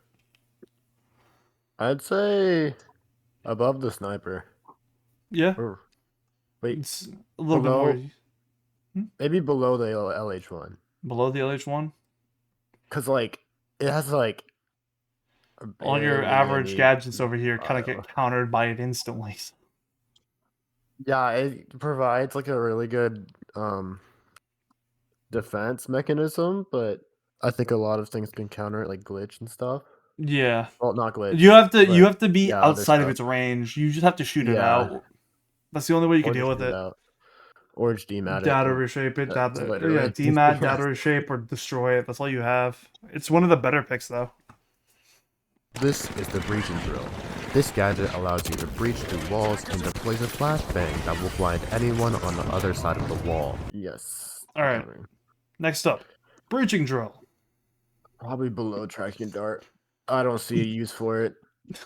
You could just use your local red barrel or I would say like Your local here. average red barrel. Well, yeah, it's just a handy red. It's like a red barrel on you. I would say it's like above tracking dart, but barely. Only reason why is What? because at least at least breaching drill over here doesn't sit there and go, man, I'm gonna track someone like a sonar grenade, but across the map. yeah. At least it just does something like open a wall, provide a flashbang, and then move on. Like, it's a little bit more useful than the tracking dart. This is the data reshaper, a gadget that allows you to change the composition of gadgets, barrels, and placeable specializations, turning them into flower pots and then barrels. Next up, data reshaper. I think this one would go above the... What is that? Thermal bore. Thermal bore? Yeah. I can see that. Yeah, because I don't know, it can just counter a lot of stuff, and if used correctly, you can completely delete dome shields, Yeah. like just True. removing a heavy's potential. Well, especially And with it now being able to clear or data reshape through dome and mesh. yeah, I don't think it's better than like let's say a glitch, because I think glitch would Yeah, glitch would- replace it. Because, for example, if you put a C4 on a cache box, you glitch it and then shoot it out, it won't do anything, I don't think. So, yeah, it's a good pick, but Yeah. I don't think it's like considered meta. Not anymore. I mean, it may have been if probably it had put 3 it- charges. Yeah, maybe below thermal vision Thermal vision? at max. Fair enough. No, that's more Yeah. fair. Because, I mean, it's able to counter APS turret. It's able to counter all placeables. So, like, I mean, it's going to be... It's playable by technicality. Because you can even data reshape shockwaves. Yeah, exactly. So So, I mean, it's playable, just not very likely. this is the defibrillator. If you're tired of reviving teammates by hand, then this is the gadget for you. Almost all mediums run this gadget, as when used on a totem, it will start a cooldown timer and reconstruct your teammate's body before reviving them. Once they're revived, they will be given what is known as defib sickness for a few seconds. starting them off with half health, and this specialization is gadgets on cooldown. All right, next up, defibrillator. Meta, easy. We're going easy meta, below healing beam. Yeah, like right below it. Yeah. Oh, I see that. Maybe above it. It brings your teammate It's into an the instant fight. revive, yeah. Yeah, and if used correctly, you can get multiple revives in one fight. And I think it's just overall Better. really good team comp with the defib. You can just get teammates back in the fight, and teammates are insanely Important. good. Yeah. If you have the greater numbers, then yeah, you basically Yeah. win a fight. True. This is the gas mine. Think of a gas grenade, however, in mine form. It has the same weaknesses as before and covers the same area, but is only triggered when shot or stepped on. Alrighty, next up, gas mine. I'm gonna have to go ahead and put it like Above here. Guardian, oh no, above Guardian turret. You think above Guardian turret? Right there? I mean, I can see an application for it, like on cash boxes and stuff. Like you can't get it off. Pyro grenade is an instant counter. Flamethrower is an Yeah. instant counter. I don't think. I To just gas? think, like, with people running fire so often, most of the time gas is useless. That's true. I honestly would put it here, just because at least with, like, it's close, but it just doesn't work. Yeah. There's too many fire options. This is the glitch trap. Another mine that, when thrown down, will disable the contestant's gadget in specialization, even forcing you to drop anything you're carrying. Next up, Agreed. Yeah. glitch trap. But put that I think it's like here. Because if it gets shot out, it's like over. yeah, and you could put it on bodies to prevent defibs. Right. Yes, that You is. could not counter, but Prevent lights from using reduces abilities. yeah, reduces like the light's movement around you, so they can't just straight up b-hop you. Yeah. And yeah, I think it's just a Easy right there. This is the jump pad. It's the standard issue placeable pad that allows for you and your team to get up high places. You're also able to combine jump pads with goo for extra distance or boost from a pad to throw a gateway further and allow your team to travel further distances quickly. Next up, jump pad. I'd put it maybe below gateway. Gateway, yeah, that's fair. Yeah. It's a really good thing, but it's a really good movement option for you and your team. It can allow for very easy entrances and effective pushes. Yeah. Yeah, that's it. That's about it. Especially if you're running a heavy medium team comp. True. It's very helpful for engagements, all- especially with the all two RPGs and two domes. It could just destroy. Very good entrance. And you can also install cash boxes with it. True. She place it below the one floor under. Yeah. Unstealable. This is the zip line, the second movement option the medium class has. This gadget allows you to place a zip line across long distances, both vertically and horizontally, to quickly cover ground. Next up, zipline. I'm going to see this one working. I've seen people use it. Where?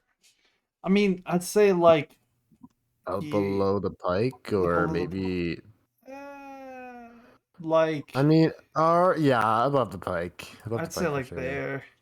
Yeah, It's still a movement option. and yeah, if your teammates like can't get across the map, and it can help you get across the map, help you go to objectives, and like say for example halftime or something, or like 1 minute left in the match, you can get to objectives very fast. Yeah. Especially if you have many heavies on your team, can True, provide a yeah. good movement options, get your team back in the game. Right. This is the hover pad. It allows you to place down a circular pad anywhere you like within your range. This allows you to get an easy vantage point above enemies. Enemies can still shoot it down from beneath though. Placing it out in the open could cause you to be singled out by the opposing team. Next up, hover pad. I've seen this one, I don't know, in cash box scenes, I don't see it used very often because of its like, I It's mean, you could obvious. just see it in the sky. Yeah. Like, I don't, Yeah, you it just is. get It's just shot kind at. it's very obvious, and once you get shot, or once you shoot it, it's just kind of there. Like one RPG, one red barrel. Like one- there? Are we saying like there? Yeah, probably there. I mean, in like casual modes like TDM and Power Shift, it's very, it's I it's could see a good. case, yeah. Yeah, but I don't think in like meta, if we're like talking about meta, I don't think it's gonna be very Yeah. useful. Agreed. As for the last Attackers two push back gadgets, by they're shared between activating the and heavy holding and medium Grand class. Vaults. This They is the need to secure explosive 3 mine. phases before their lives Your standard begins. landmine that can be shot out or stepped on, causing damage to anyone around the blast. Alrighty, last two for you. Explosive mine. I think I could see a pretty good application for this. Maybe I'd- be below the Cerberus. I don't know. Yeah, no, that's fair. Paired up with a fire barrel, you can one tap mediums and lights, and it's just like very unpredictable. It can change the course of a fight. Like if you're like dashing away as a light and you step on a random explosive mine, that's just Yeah. over. It's just over for you if you don't have heals or anything. No, it's And the a, lights mostly split off, so you Right, can get yeah. heals fast. it's an easy one right there. I could see that. Easy source of damage. This is the proximity sensor, a placeable detector that allows you to see the outlines of other contestants that are within the sensor's range through walls. Proximity mine or sensor. Or to go below tracking dart. It's Well, just, tracking Full dart. tracking dart? I don't know about below tracking dart. I mean, with tracking dart, you can see them like anywhere. you throw And it down. proximity sensor. I mean, it can be if you put it in a really annoying spot because you don't want to reveal your position because it's just constantly there and you don't know about it until you like hit it. I think if you engage with a tracking dart, you could just see where the objective or like where Yeah. a person is for It just- a long time. You can split them off. When they're split off, you can just push them. True. But you don't see the enemy team. I'm gonna put it like there, honestly. I mean, it's better than flashbang in terms of it isn't friendly fire. First, we will be doing the specializations for the heavy build. Winch Claw. This specialization allows you to shoot out a claw to pull in enemies and immovable items, stunning players for a short time based on the distance in which you winch them from. It can be used to get a free kill or maintain the cash box, moving into a better position for your team, or letting you drag revive totems and arena carryables to yourself. Winch claw. That's my house. Winch Claw, easy. I would say just even though the shield buffs, even despite that, Winch Claw still remains to be an incredibly useful tactic. I wouldn't put it as high before because of that, because of the recent Yeah. recent nerf You want to put it like of it. high playable? What you want? Yeah, at least high playable. I'd put it like I'd put it in meta. I don't know. I don't know about you. I'd put it in meta. You can do a lot with Winch Claw, You can, especially in engaging in with- fights. with heavy, with the with mesh shield. That's not. But it's just I want. Yeah, that's fair. I'd put it in at least. I said at least high playable. I would put it mid meta. like Because, yeah, I there's would ways to say counter it, above but, like- vanishing bomb if you're gonna put it in meta at all. Oh, easily. That's where it's going. It's gonna be below the repeater, above vanishing bomb, just because of that range. It doesn't have much range, and after you use that winch, you're Well, just and kind of a it's- sitting it's duck. basically an easy insta kill. Basically, Because if you, yeah. And its ability to cancel charge and slam is actually insane. Charge and slam. This specialization is pretty straightforward. It's a quick charge in a direction that can deal damage to buildings, structures, people, pretty much anything, and only lasts for a short amount of time. This can be used for a lot of different things and a lot of utility that you can figure out yourself, but its main utility is to destroy things. Speaking of charge and slam, Very I've seen it. I've seen it like pop off, especially with very mid tier. Like, I mean, it can pop off, true. But you there, have to have the skill to be able to do yeah, that. below shockwave. right below shockwave easily seems a- good. It's an easy source of damage, but after you use it, it's kind of just like Another case where you're just a Yeah. sitting duck. Goo Gun. This specialization is a goo launcher with 20 shots that shoots blobs of goo into the environment, offering extra mobility, the ability to trap players inside said goo, to stall them from moving or stealing a cash box, to move a cash box, or even to seal off entire areas. This specialization is truly the greatest rage bait of all time. Gugan. yeah. Thing. Oh my gosh, Gugun! I can see it. If Ultimate used rage bait, correctly, I ultimate think I rage could. wave. The skill ceiling on Goo Gun is very high. So good though. The skill ceiling I is could very see it in high. like high playable. But- It's above melee weapons. I'll just say that. Yeah, easily. I could easily. see. I 'Cause could it's see. an I easy could see counter it to being melee. like high playable, because you can literally stall cash boxes infinitely until you're dead. You can just stop opponents for your teammates to just kill them. You can defend your cash box. There's so many applications for it. I think it's just like high playable. I put it like right behind DMAT.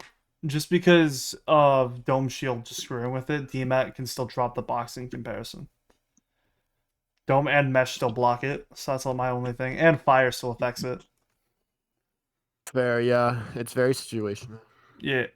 Mesh. Mesh Shield. This specialization creates a large front-facing shield that stops all enemy projectiles from hitting whatever is behind it. This can be used to protect teammates, yourself, or that one potted plant you really like for some reason. Also note that projectiles fired by teammates will pass through the shield, allowing you to create easy cover for your teammates whenever you want.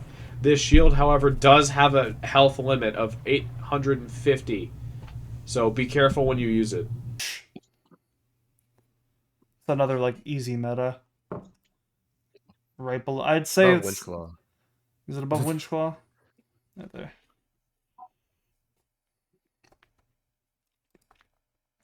Maybe above Repeater. Yeah. I mean, you block the damage output. The repeater shoots too slow on its own. Yeah. Next is the weapons.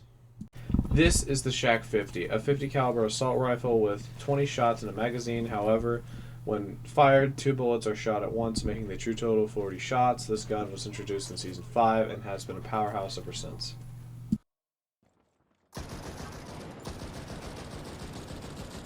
Reloading.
All right, next up, Shack 50.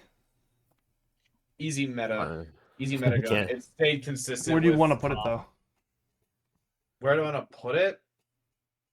Like, Below F car, above F car. I put it because with F car you need backup. Exactly. Like, It's like a you need perfect. backup with an F It's a car. perfect duo with FCAR, honestly. It is. The sheer 'Cause damage F car can handle output medium to of the longer, Shack, somewhat yeah. longer ranges. Like they make up for Yeah, each I would- other whenever shooting together. They do. They do. And with the close range capability of Shack 50, Shack 50 dominates close range Yeah. engagements. Like, Holy. there is nothing that I could think of. Maybe SA-12, but as SA-12, you have to know how to use it. Yeah, to in get terms the of most skill value out of ceiling, the Shack 50 is higher. Or Winch sorry, and the SA in the SA. Shack. Winch and Shack is just a broken tech. Even if you're like a new player to the game, It's just Yeah, still you just- shreds, yeah. it's just devious. This is the sledgehammer. It's pretty straightforward. It's a sledgehammer. It does really good damage. It has a heavy slam that does 175, allowing you to insta-kill a light, introduced in Season 1, and still does the same damage to this day. It has a normal attack also that does 100 damage per hit.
Next up, Sledgehammer. Oh, oh, my boy, my boy, my boy. How I love you, but I can't put you I'd be like in meta. right I below. can't. It's like either above the I'd say dagger the or below the highest- sword.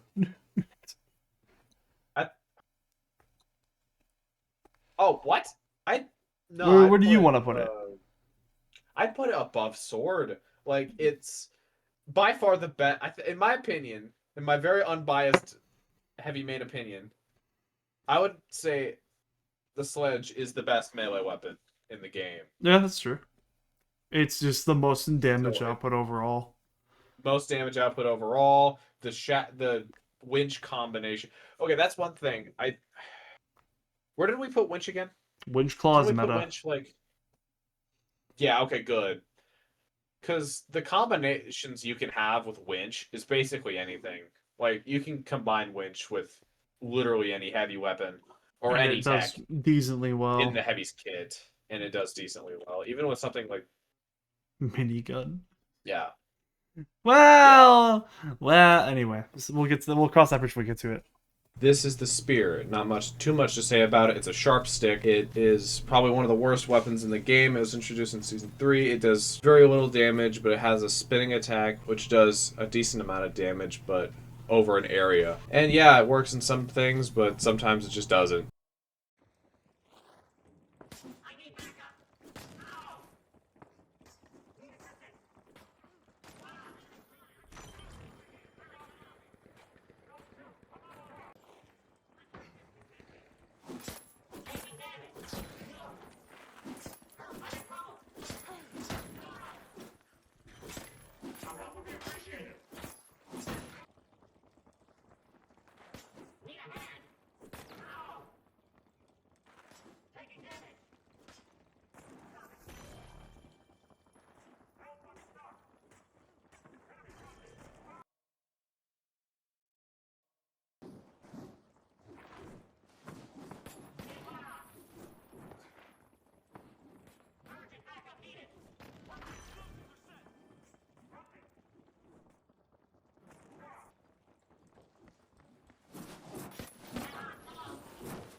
Anyway, next up, spear.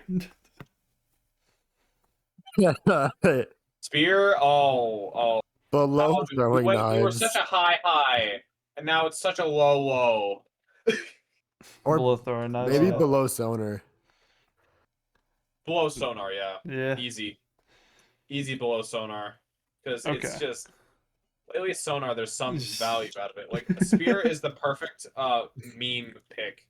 It's it's the weapon you pick when you're either really good enough at the game to make the worst weapon work. Or you're just picking it for the lulls, The meme. the memes. This is the Lewis gun, a drum magazine fed LMG that deals good damage and has good close to mid-range capabilities. Introduced in Season 1, this gun was meta back then, however, it slowly lost its footing due to other weapons dealing more damage and have greater effectiveness in different situations. The Lewis gun is basically your bread and butter of the heavy class.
Alrighty, next up, Lewis gun. This is one of the Okay. weapons. Honestly, I after using it over I like it over the M60. Yeah, so Lewis gun's a really good pick. Lewis gun reminds me of the F car. Yeah, Because it's the heavy's F car. without backup, it's harder to use. It's definitely more viable without backup than the F car, I'd say, Yeah, because you have the health to make up for it. and the ammo. But Like at the same time, do we want to make that your second meta pick for heavy? I think it belongs wait, there. not, but mesh shield though. What about mesh shield? Mesh shield is well, actually, I'd put mesh. Okay, we'll talk about mesh later. Mesh But, shield's already been up there. What? Okay. Mesh Wait, shield we wait, put what? above the What? repeater. Okay, that's fair. It's below jump pad above the Very high repeater. playable, right? Yeah, no, Very that's high that's for what? Mesh shield? Yeah, mesh shield. Mesh shield's in meta, my dog. Okay. Winch Oh, claw okay, and mesh shield are in meta. good. We should keep it that way. Bro was not paying attention. Bro was not reading the homework. No, I'm not. I'm not, bro. All My right, bad. Alrighty. So Lewis gun. Where are we putting it? Very high play. It has to be at least maybe- very high playable. I I can't would- put it in meta because of mesh shield, but Oh, you could put. I think you can put it in meta, honestly. I don't Like, know. It's probably like, I above feel the like I have to. above the It's F very. car. It's just. It's the It's the Heavy's I F think car. so. Heavy's F car. It's Yeah, I the think Heavy's it's F car. above the F car. Yeah, that's why I want to. Where I want to put it. Then why are you talking about high Above the F playable, car. man? Get it's just Man, do you think you say that like I'm actually looking at the thing? bro. What are you doing? I'm playing the finals. I'm playing the game we're talking about, bro. What are you doing? You ain't even know. I'm You ain't testing even it looking for at. myself. Okay. Say as a point. Anyway. This is the M60. It's the second LMG the game has to offer in the heavy class. It deals good damage to close and mid ranges. However, the main difference is that it deals less damage than the Lewis gun in exchange for more ammo and fire rate, allowing you to shoot for longer and for you to have more, just more ammo in general. It was introduced in Season 1, and it's still a good pick. Same as the Lewis gun, your bread and butter type of weapon.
All right, M60. I haven't used this Definitely one much. weaker than I honestly put it at like above the V9 or maybe below the V9S. below V9S. Just because of that range with the V9S. At range, it's pretty decent. Like, Yeah, it's not. I don't think it's better than the V9S at range, but I think that it's still like very high playable. oh yeah, very high. Yeah, yeah, very high playable because it's definitely it's the heavy's AKM basically. Yeah. So This is the MGL, the worst gun in the game, and don't pick this. Don't do it. It's not good. The grenade, it's a grenade launcher that when you shoot the grenade, it has a fuse and then explodes. It sucks. It's bad. It's only gone through 3 changes, but it still sucks.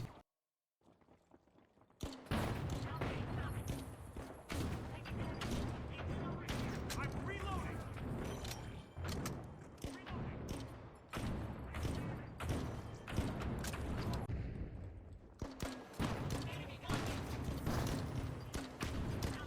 Reloading.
MGL. Uh, So we all in Maybe agreement. below riot shield. Maybe below Below riot tracking shield. dart. Below tracking dart. The worst. I take it back. I'm sorry, Spear. I take it back. The worst weapon in the game. The MGL, I would say it's like, oh, like, okay, because in reality, the I'd rather stare down the bolt of a Chimera XB. That class is literally just the I don't want to play this weapon. If I get this weapon, I'm gonna be very sad. That's the MGL. That's not just the yeah, yeah. MGL. That's That's just the the MGL. MGL. Like, when have you actively wanted to play a game where you're like, man, I want to use the MGL? Like, no disrespect I've for the never in my MGL life players. once wanted to use the MGL. I've always been forced to because of a randomizer, and that's it. Like I lost a tournament once because of the MGL. Like, I was forced to run it by randomizer, and I lost because of it. Like, the MGL, I'm sorry, but it's not it. You have personal beef with the I have MGL, personal bro. beef. It lost me a tourney. It's so stupid.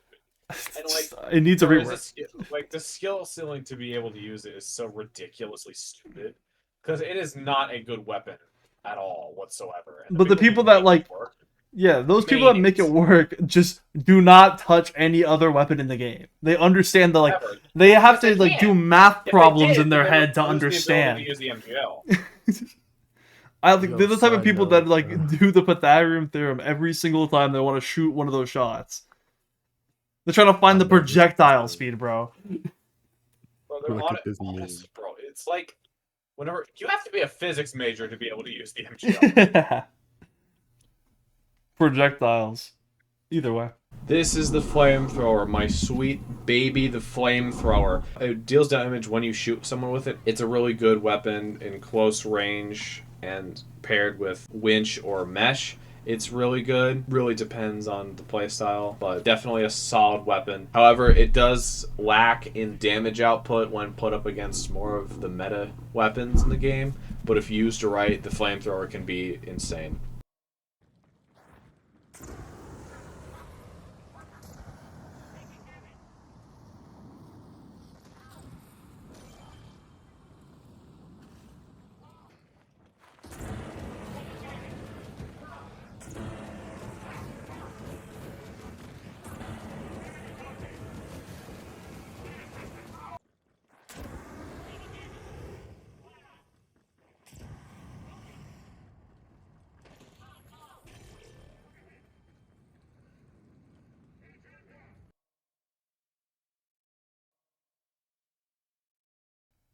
Next up, flamethrower.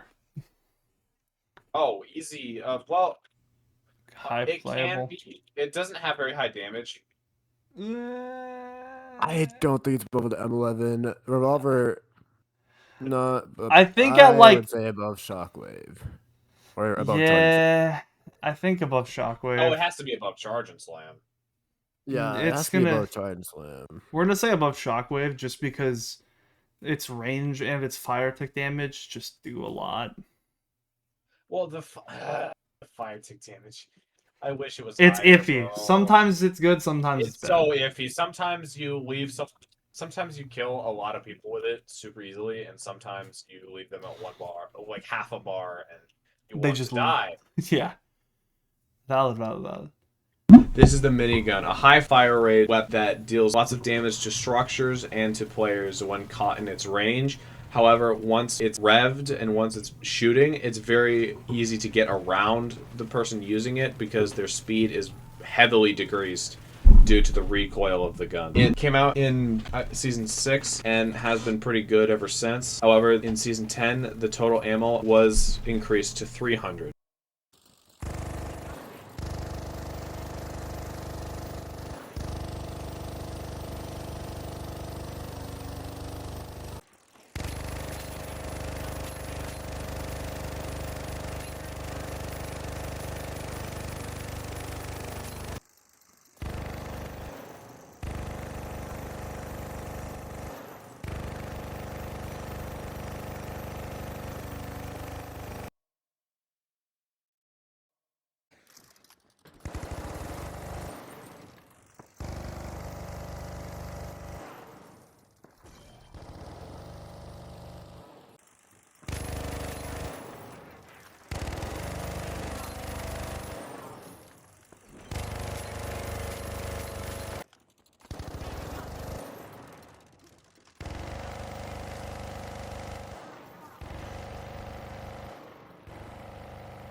Alrighty. Next up, minigun. Minigun. Surprisingly, a very high skill ceiling. Like, you wouldn't think it, but you have to be able to know when to rev, how to rev it, and what to do. I think it's above explosive mine. Oh, yeah. Maybe Yeah. I'd see Goo Gun being better than it. I don't know. The only reason why I don't believe so is just again because with the minigun, your entire objective is to just spray down opponents. Most of the time with goo gun, right? Because of how goo is, the person that's spamming goo gun to get away from a minigun is normally the type of person that's panicking because there's a minigun. But if used correctly, I think the Goo Gun can just. But we're talking about averages. damage it. That's the problem. I guess.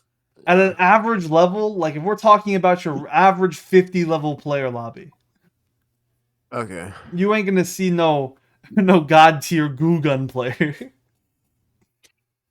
Man's at been average playing the game since season 1, running goo gun. Like Yeah, I think on it has a much higher skill ceiling Yeah. now, the Goo Gun. goo gun has a higher skill ceiling, which is why the minigun is going above it because it's harder to use goo gun. Yeah. Because it's either playability of how like is it easy to play with, yes or no. Okay, how high is the skill ceiling? These are the Akimbo 50s. If you want to cosplay Deadpool, this is the perfect weapon for you. They deal high damage at range and have recently got a buff to its hip fire, making this weapon pretty consistent as long as you can hit your shots. So just don't miss.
Next up, Akimbo 50, the Deagles. I can still see it being viable today. It's Maybe like under the revolver. I don't think it's that high though. Well, the skill ceiling it's very high. Yeah, its skill ceiling's really high, but the problem is with this weapon is that its accuracy just kind of throws under the bus. Yeah, I've seen people use it though. It's pretty... Yeah, most of the people that I see running this weapon aren't doing very well normally. I'd say it's like probably here, right above the matter. I don't see it in a normal average lobby. I don't see it performing above CL40 at an average level. Yeah. Yeah. But you have to have a really good sense of the deagles to use it. Yeah. It's one of the Effectively. it's like the goo gun where it's like it has a really high skill potential, but again, reaching that potential is the issue.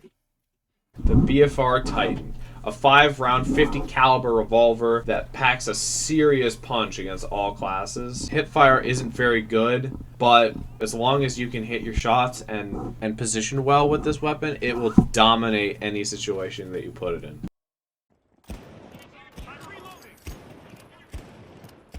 Reloading.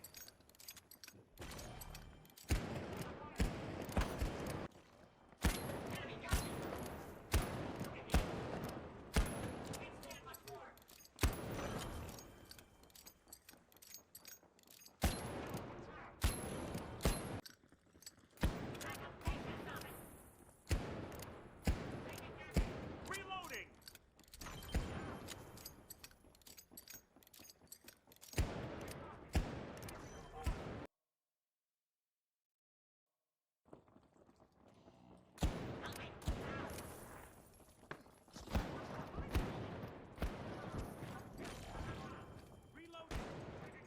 I'm reloading.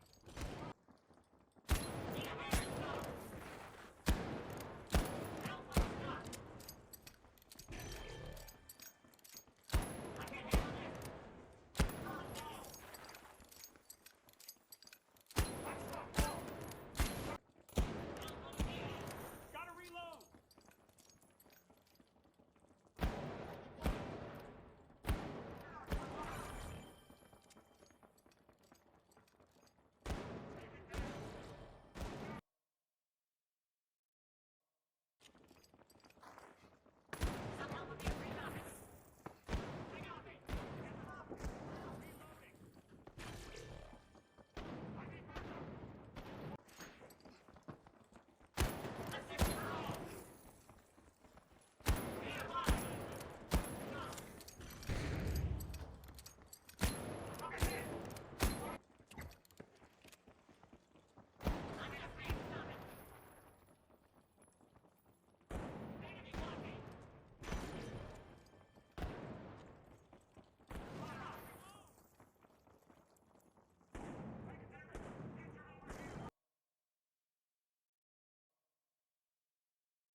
Yep. All right, next up, BF4 Titan. Titan. You know, With I mean, if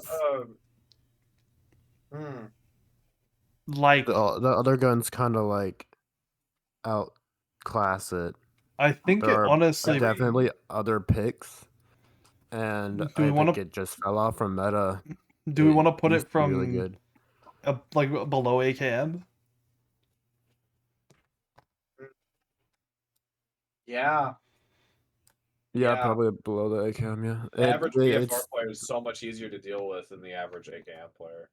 Well, yeah, the average dagger player as well. So that's what it's below. Mr. Backstab.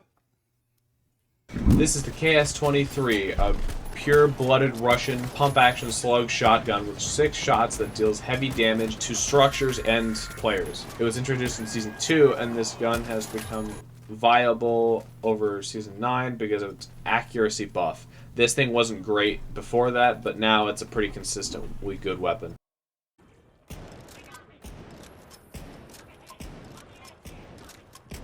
Reloading.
Alrighty. Next up, KS-23. I've seen it pop up. I've seen the KS pop up. I think it could be goes above the P90. BF. I think like I mean, it belongs above the Yeah, oh, BF bar easily. for sure. Easily, yeah. well, the skill ceiling, yeah, the skill ceiling. Its skill ceiling is what we're looking at, and I think it's like True. it's gonna be above the It's BFR that- Titan just because it does the same. It does more damage and it has more ammo. Does more damage, has more ammo, and is easier to use. Yep. Overall. Yeah. This is the SA-12, a semi-automatic shotgun with 4 switching magazines each, with 4 shots inside, giving you a total of 16 before completely running out. This gun has been shredding since Season 1 and shows no sign of stopping.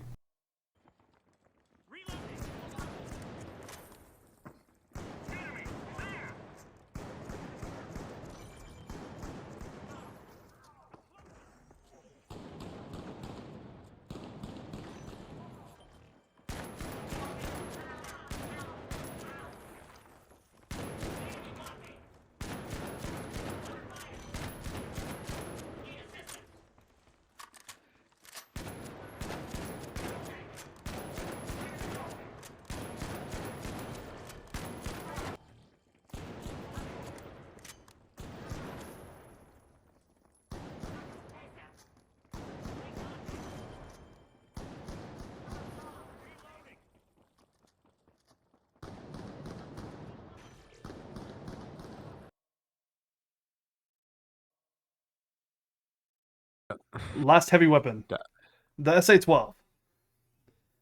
Oh, yeah. Again, very high skill set. So good. It's really good. It's been really good for a long, long time. It hasn't seen like a major decline. It's always been a comp scene. I'd Yeah. probably say below glitch, but the skill ceiling is very high for it. Its skill ceiling. I think it's fair to put it like above revolver. Either above or below revolver. That's the highest I'll put it in terms of what it can do Probably at the average. Below? Fair. Range. Because, like, you gotta use it. You need to, like, hit him straight center of mass, and I don't think the average player can do that efficiently. True. And especially with all your gadgets, you have to manage them in a way where you can use the SA-12 without doing self-damage or Right. wasting valuable things. You have to play the edge of your dome at all times and constantly adapt to the Yeah, it's a lot. player. Yeah, it's a lot to play the SA-12. I Next don't think up. the average player can handle it. True. Finally, we're ending off with the gadgets. This is the anti-gravity cube, a throwable gadget that will flip gravity and make all objects and contestants within its range float into the air, including cash boxes, vaults, destroyed pieces of buildings, and projectiles. Not projectiles, throwables like grenades and those things. Next up. Anti-gravity cube. Okay, for cash box manipulation, it is good, but it like Low end playable. C4 outshined it so much. I'm gonna that- say It like does, yeah. really low end playable, like very last one playable. It could it's It can easily help, it's good. It's but- good with the goo gun, but like That's Yeah. about it, honestly. Yeah, I don't see it being any better than really like I don't see it being better than glitch trap most of the time. It hurts more than it helps. and also you just shoot the anti-gravity cube. Yeah, and or then data it's reshape it, and it's just stable. over. Barricade is a placeable gadget that allows you to provide cover for your teammates and for yourself, and protection from projectiles and anything that would really come your way. The barricade is divided up into 5 segments that each have their own health, making it very difficult to disable this equipment effectively. It can be used for cover or really anything that you may need it for. All right, next up, barricade. Ooh, great. I've seen this for one be sledge. used. Yeah. Great for A lot. sledge. It's yeah, it's Probably- very usable. It's very good. Probably above flamethrower. I could see it being at the very top of playable because literally it's just Oh, It's a barricade. so easy to use. You just and like pop it it has so down. much potential. Um, it's pretty simplistic. Like, I Yeah. don't think you're gonna go into the finals and be like, "What do I do with this gadget?" You Like, just place it down. easy application. Yeah, just Yeah. place it down when you're getting shot at. Boom. High end playable. That's where it goes. C4. This is pretty self-explanatory. It's a remote explosive that allows contestants to stall cash boxes or to blow up walls or to do basically whatever you want with it. It does about 150 damage at its maximum and can be used for many different things. It's really a staple in a heavies loadout. Next up, C4. Stalling, damage. Yeah, I think it's easy meta, but Where in meta is the question? Do we want to put it above above Vanishing? Vanishing Bomb. Okay. Well, Not above hmm. Winch Claw. Yeah. Yeah. Because potential to like stall cash boxes or even RPG, the C4, Mm-hmm. that can do massive damage and just change the course of a fight. I don't see it being above Mesh Shield, or I could see it being above Repeater, just because of the Well, possible situations it can Yeah, it can basically help change in the with fight. combos. We're gonna say Glove. Yeah, I think I'm gonna say above Repeater. for the C4. my bad, I don't know what I'm saying. C4? Oh yeah, easily. Easily. Easily. I'd say above C4. Repeater, below Mesh Shield. Above Repeater, below Mesh Shield. You go with that? Yeah, Alrighty. really good. This is the dome shield that provides an instant sphere of protection that, similarly to the mesh shield, that you can use to hide behind, shoot in, and force enemies to push you. It's really versatile and also a staple in a heavies loadout. If you're not running dome shield, you're selling. Run dome. You'll thank me later. Yep. Heavy Dome Shield. It's like The center of a heavies kit is It's dome like- shield. you're gonna probably see it. I mean, You need dome shield. Probably like, if you're running heavy, below- you're running dome shield. That's not. It's like. I'd see it below Gateway. Yeah. Yeah, I mean, Gateway's it's the primary engagement of a fight.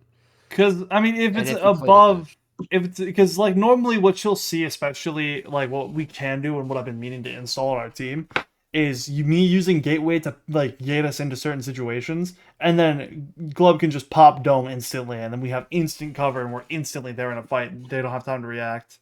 Exactly, that's what we should be doing, but We haven't started that yet. we'll Don't do worry. that. Yeah, we're getting there. We're getting there. So, yeah, above jump pad. Yeah, because without the jump pad, you can just engage fight. It's basically the primary engaging gadget.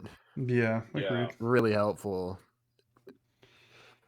Alrighty. Yeah. Healing emitter. This healing orb gives healing. Pretty self-explanatory. It can be picked up, thrown around, and thrown at enemies. It also, when held, acts as sort of a shield. You can kind of use it as a shield to block things for a brief amount of time. It's not great, but it's really helpful if you have teammates who don't heal you, if you're a heavy. Next up, healing emitter.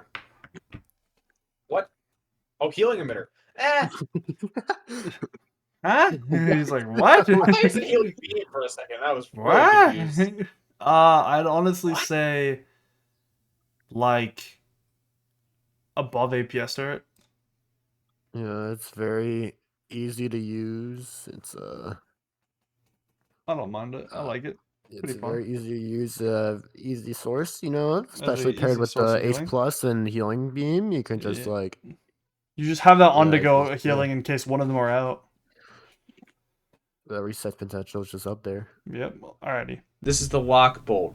When shot, it creates a chain that items like cash boxes, vaults, and enemy players are connected to and cannot break out of by breaking the chain. You have to break the little thing that it shoots to destroy it. It's very helpful to keep enemies in a certain area and can basically give you a free kill if you use it correctly. It's not the greatest. I would pick a few other things over the lock bolt, but it's definitely a solid pick. Next up, Lockbolt. I'd say maybe below that. Wait. I didn't think about this one much. Hold up. Like, I Maybe mean, below dagger or below sledge. I can see it below You sledge. can lock people down and just like split them off, or just contain a team where you can just RPG, throw freaking fire on them, red barrel 'em, I don't know. You Yeah, just do a lot of something. damage with them. Yeah. But it can be countered by dome and mesh and Battery shaper shooting it out. I mean, there's a lot of options. battery shaper, APS. It could be countered. Alrighty, next up. Yeah. Pyromine. Pyromine, or as I like to call it, the portable grill. When placed and triggered, when an enemy steps on it, or when destroyed, it lights an area ablaze and provides explosion to do damage on top of that. The Pyromine is really good in many situations and get you some pretty free and easy kills with the flamethrower if you really want to be a pyromaniac. Pyromine. I think Pyromine? it's worse than The best of the mines. maybe above Because- explosive mine. Yeah, I think that's fair. Oh yeah, definitely above explosive mine. I think just directly above explosive mine is fine for it. It's the best of the mines. Instant, it's fire, which smoke doesn't really do it. It does a lot of damage plus fire tick damage. I can appreciate it. This is the RPG, your standard rocket launcher from Nam. It packs a decent punch, doing damage to the environment and to lights, as it does 110 damage to contestants on a direct impact. The damage varies based on how close the target is. This gadget is really good for finishing kills that run away from you, or just your all-around use for stalling and many other capacities. It's a really good, like, all-around. You should have this. It's good. It's good. Trust me. It's good. Finally, the RPG. Finals.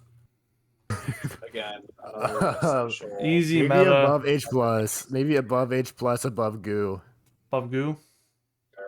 Yeah, I could see that. Starting a fight.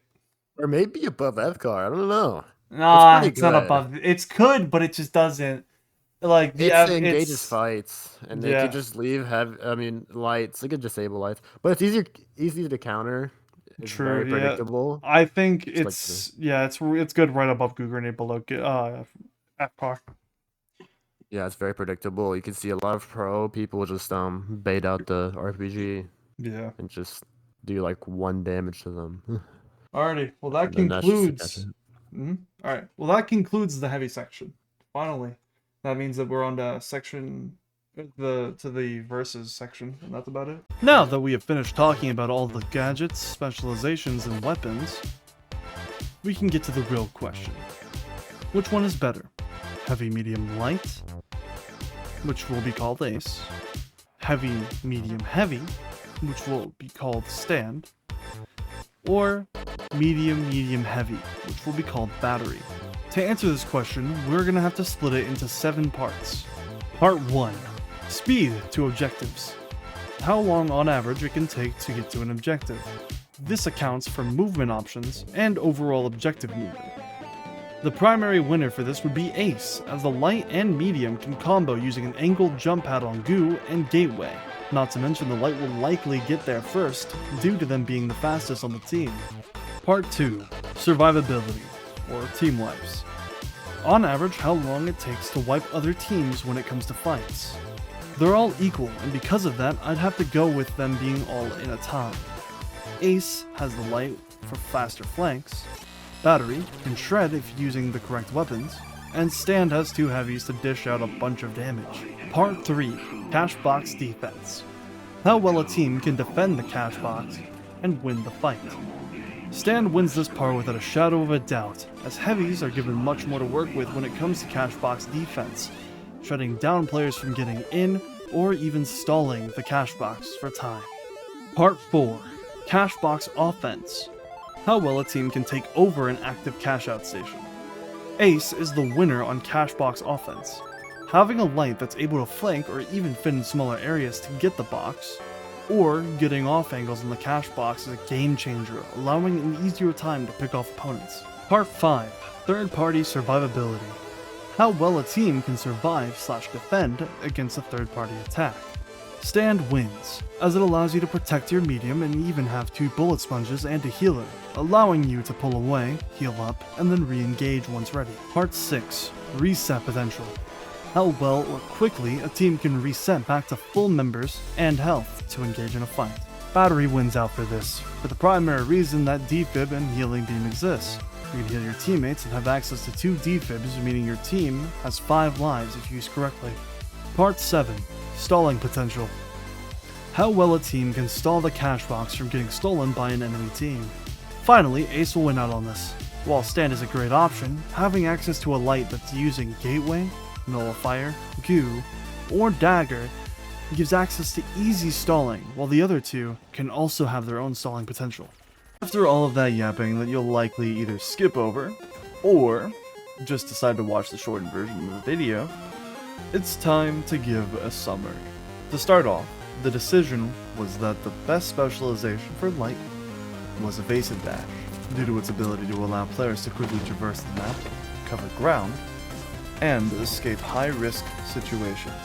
Leading into the weapon picks, the 2 that are mainly picked as meta are the XP54 for its high 36 round mag and strong close to mid-range capabilities, and the ARN220 for longer range capabilities and higher damage output, being able to keep up at close range and deal high damage as well. There are 2 other weapons I'd like to mention as well, being the M11 because of its ability to melt contestants at closer ranges, and having 40 bullets to its disposal, plus the quick reload time, and the V9S due to its superior damage output at close to mid ranges, and even faster reload time. Despite this, ease of use lets the 2 previously mentioned top picks just barely win out over these honorable mentions. Gadgets wise, the picks were simple for meta. Glitch Grenade, as it allows you to disable gadgets, shields, and players. H+ Infuser, allowing you to give your teammates a quick but sizable health boost from further away. And the Gateway, allowing you to transport your team and the cash box longer distances more easily. However, Goo Grenade can be swapped out with any of these to provide instant cover for you and your team, or to scale walls. And Vanishing Bomb works as another viable option, as it instantly gives you and your teammates invisibility for a short amount of time, allowing you to get the jump on the enemy or hide from them. Moving on to Medium. The specialization pick was Healing Beam, since it provides constant healing to your teammates. It's especially useful if you have multiple heavies on your team. For weapons, we mainly picked the FCAR due to its good range, damage, and fire rate, making it an overall great pick, even with only 25 shots in the mag. And the Repeater because of its high damage and long range capabilities. Some other top options are the AKM, just because of its decent damage output and mag size being around 34 bullets, or the Revolver for its high damage output and faster fire rate compared to the Repeater. The gadgets that are considered meta for the medium class are the Jump Pad, due to allowing you and your teammate to move faster across the map or up buildings. Goo Grenade, which is the same as a light class, though it can be combined with Jump Pad to allow it to go further. And finally, Defibrillators, as with them you can instantly bring a teammate back into the fight with half their HP. Other gadgets you could use would be Zipline to be able to span longer distances and to reach rooftops quickly, as well as Data Reshaper, allowing you to turn grenades, RPGs, dome shields, APS turrets, or any other throwable object into a random arena carryable. Finally, I'll go over the heavy class. The specialization pick was between Winchclaw, which allows you to pull objects in, and is useful for moving the cash box or dragging in other contestants for an easy kill. The other was Mesh Shield, because it allows you to block incoming fire and projectiles, protecting your teammates if they're standing behind you. The weapons were between the Shack 50, which is a close range weapon that shoots 2 bullets at once and stores 20 shots in the mag, meaning it technically has 40 bullets, and the Lewis gun, which has 47 bullets and a decent hip fire, and long range capabilities, dealing a large amount of damage as well.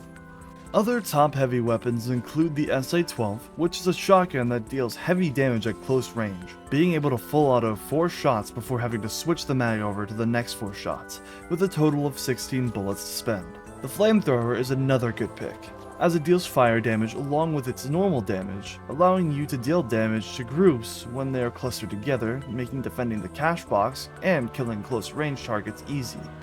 The best heavy gadgets are all exclusive to their class, namely Dome Shield, which makes a 360-degree dome shield around you and your teammates for a short amount of time, the RPG, which, as you would expect, deals heavy damage when it hits its target, and the C4, which can be used to stall out the cash box by dropping it down a floor or two, or paired with RPG to instantly kill lights and mediums if executed correctly.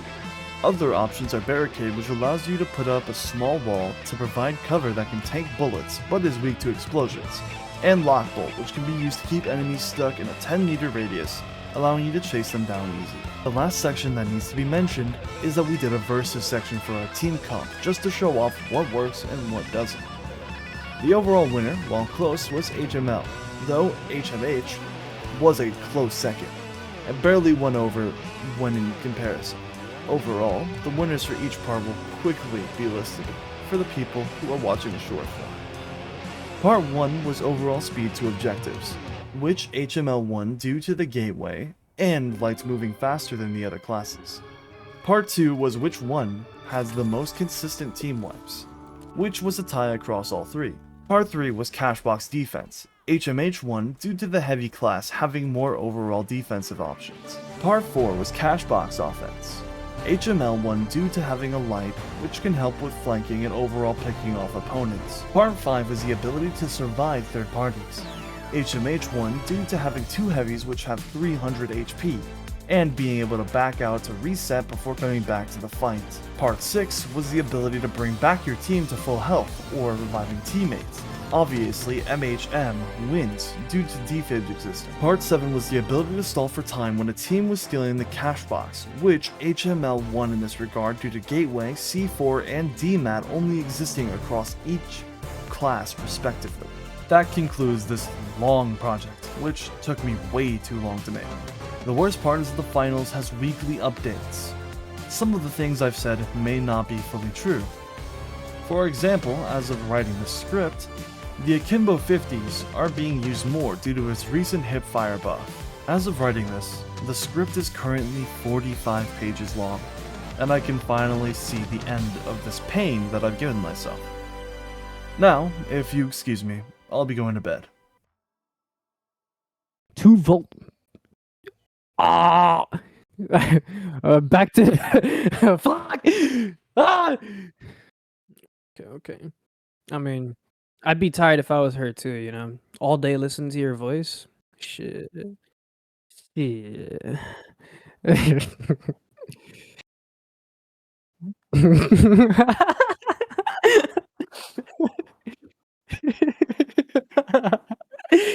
Oh my god, I have him blushing. He's blushing right now, guys. He's turning red. He's going from white to lobster. There's 6 total volts that could spawn in a match. The first 2 volts. Sorry, I had a brain fart there. All right. I go now. I go now. Either revive you themselves, or you just tell your teammates to die and wipe, and then you all spawn together. Are you serious? Are we so dead ass, bro? Why are you putting? I hope you're lying to me.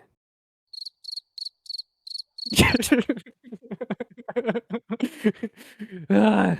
I'm gonna make the English language disappear. And when it disappears, I'm gonna call Mickey. I'm gonna be like, hey Mickey! What? Bowser? Mickey, I need you to kill the person who created English, the English language. Oh boy! Easy. And then I never heard from Mickey again. Anyways. What? You what? As for our positions, we have Bacon as our medium, Heavy as our heavy. What?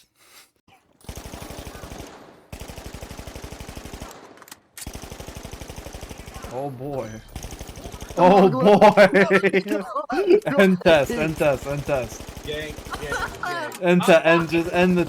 End the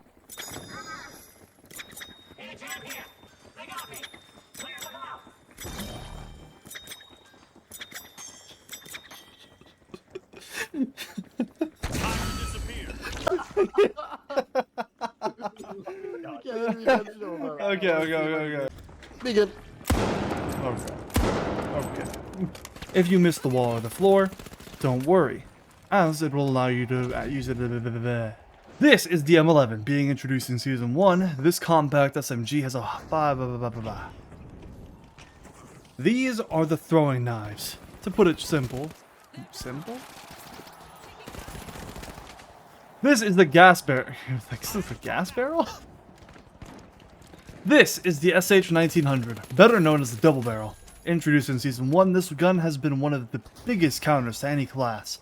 As of only 2 shots, though it was quickly nerfed as it was becoming like the 93R when it was in its prime.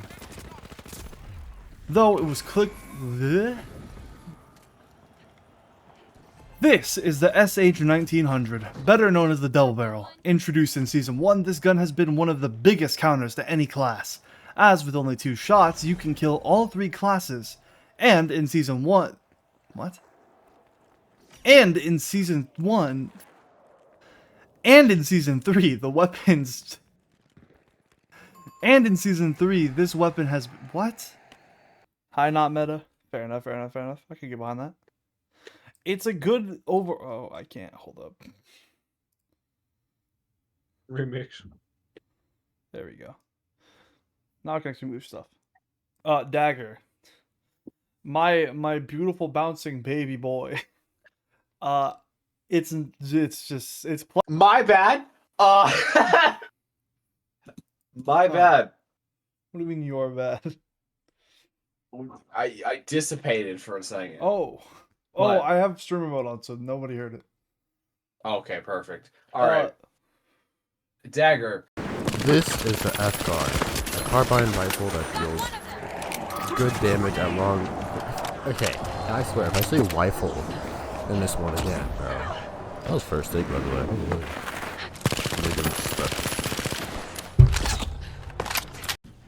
The Lewis gun is a drum magazine.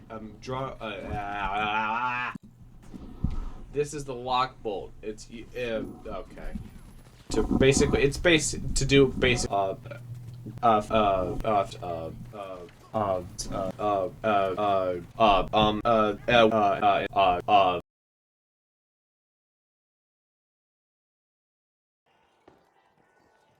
So what's connecting this door handle after you break the glass?